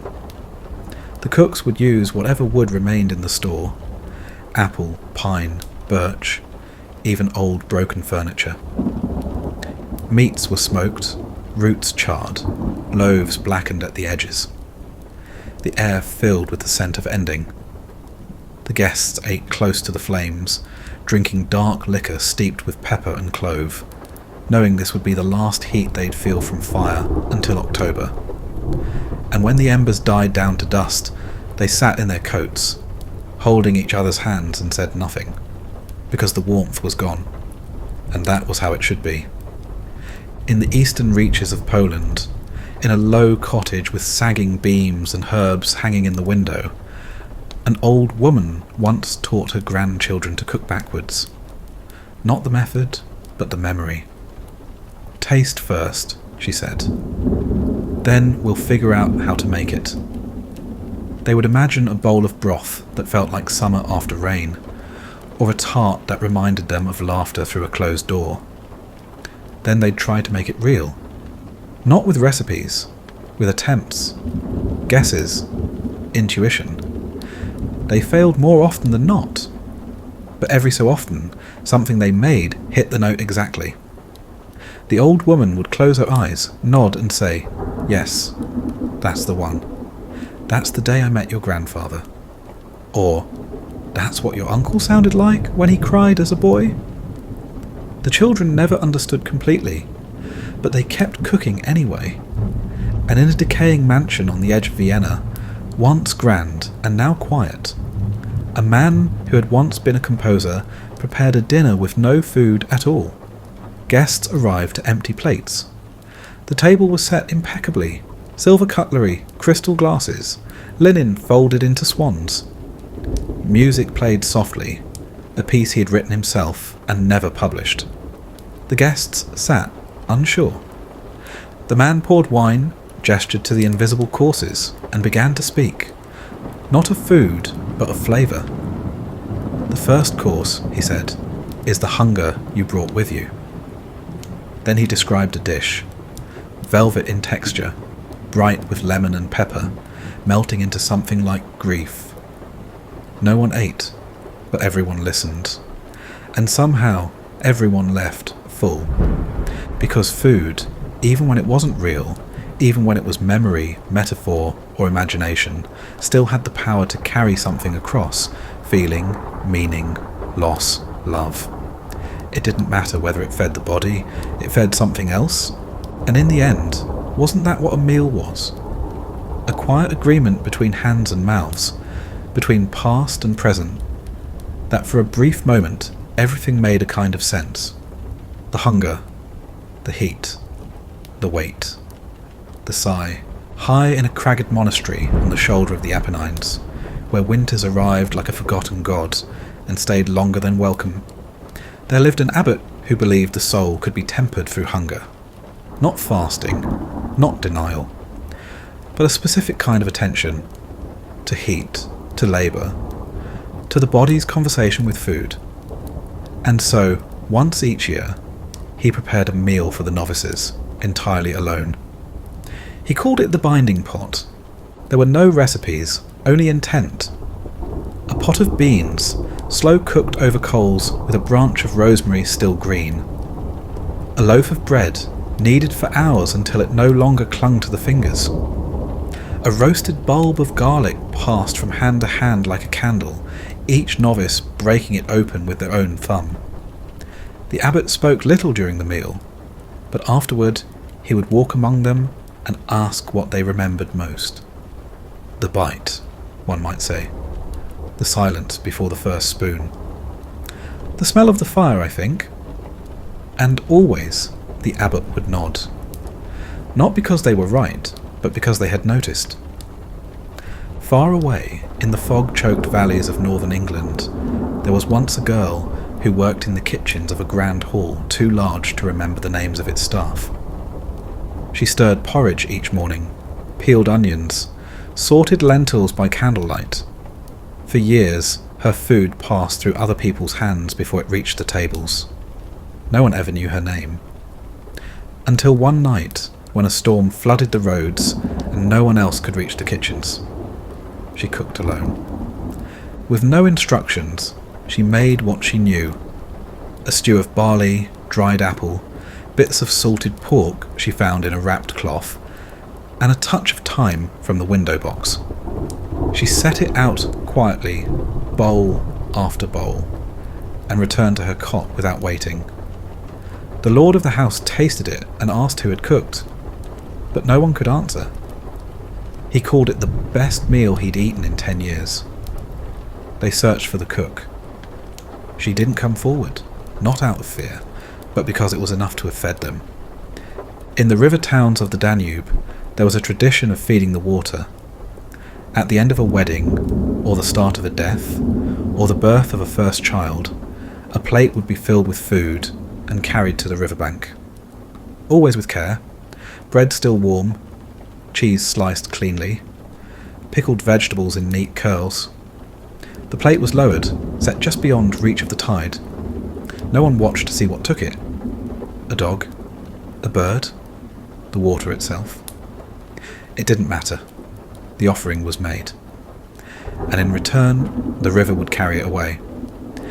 In a dry village at the edge of the Caucasus, where the earth cracked like old leather and nothing grew without argument, a woman cooked with the last of her lentils. She made them stretch into dough, into soup, into small fried cakes dusted with crushed seed and salt. When the meal was done, she asked her children what they thought it was. "A feast," said the eldest. "A trick," said the middle. "A story," said the youngest. She laughed and kissed each head. "All of it," she said, "and more." And in a noble estate lost to ivy and forgetting, where foxes now curled, where chamber music once played, a banquet was once held without a single bite of food.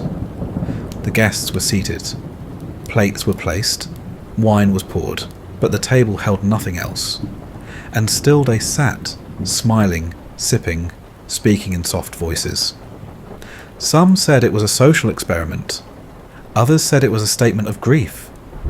But the older guests, the ones who had seen true hunger, understood it as a reminder. That food was more than what was eaten.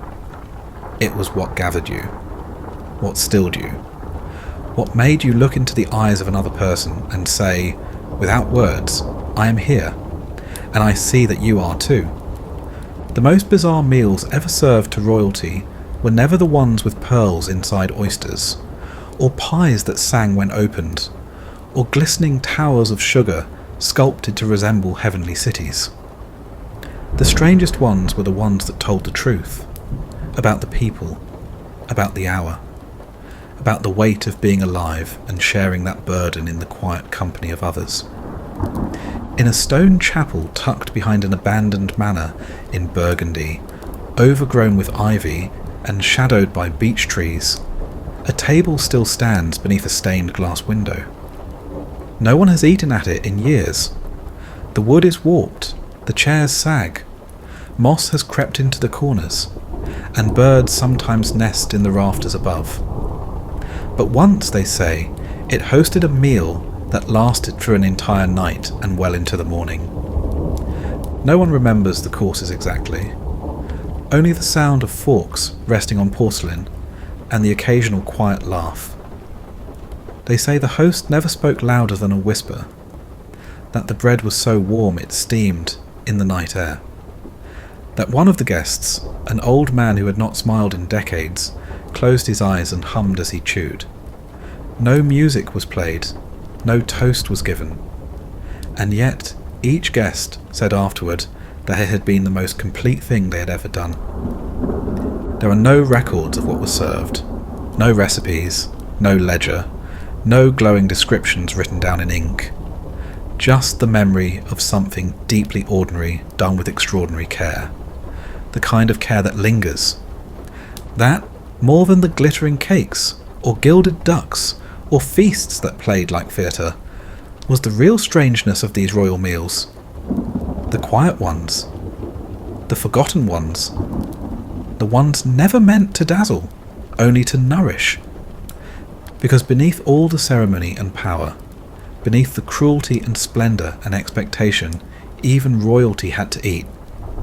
And when they did, when they sat, weary from war or grief or age, and took a bite of something warm, they became just briefly like everyone else, tired, hungry, hoping that someone somewhere had thought about them, had cared. That's all a good meal ever was. A gesture of presence, a way of saying without titles or crowns or coin, You matter enough that I made this for you.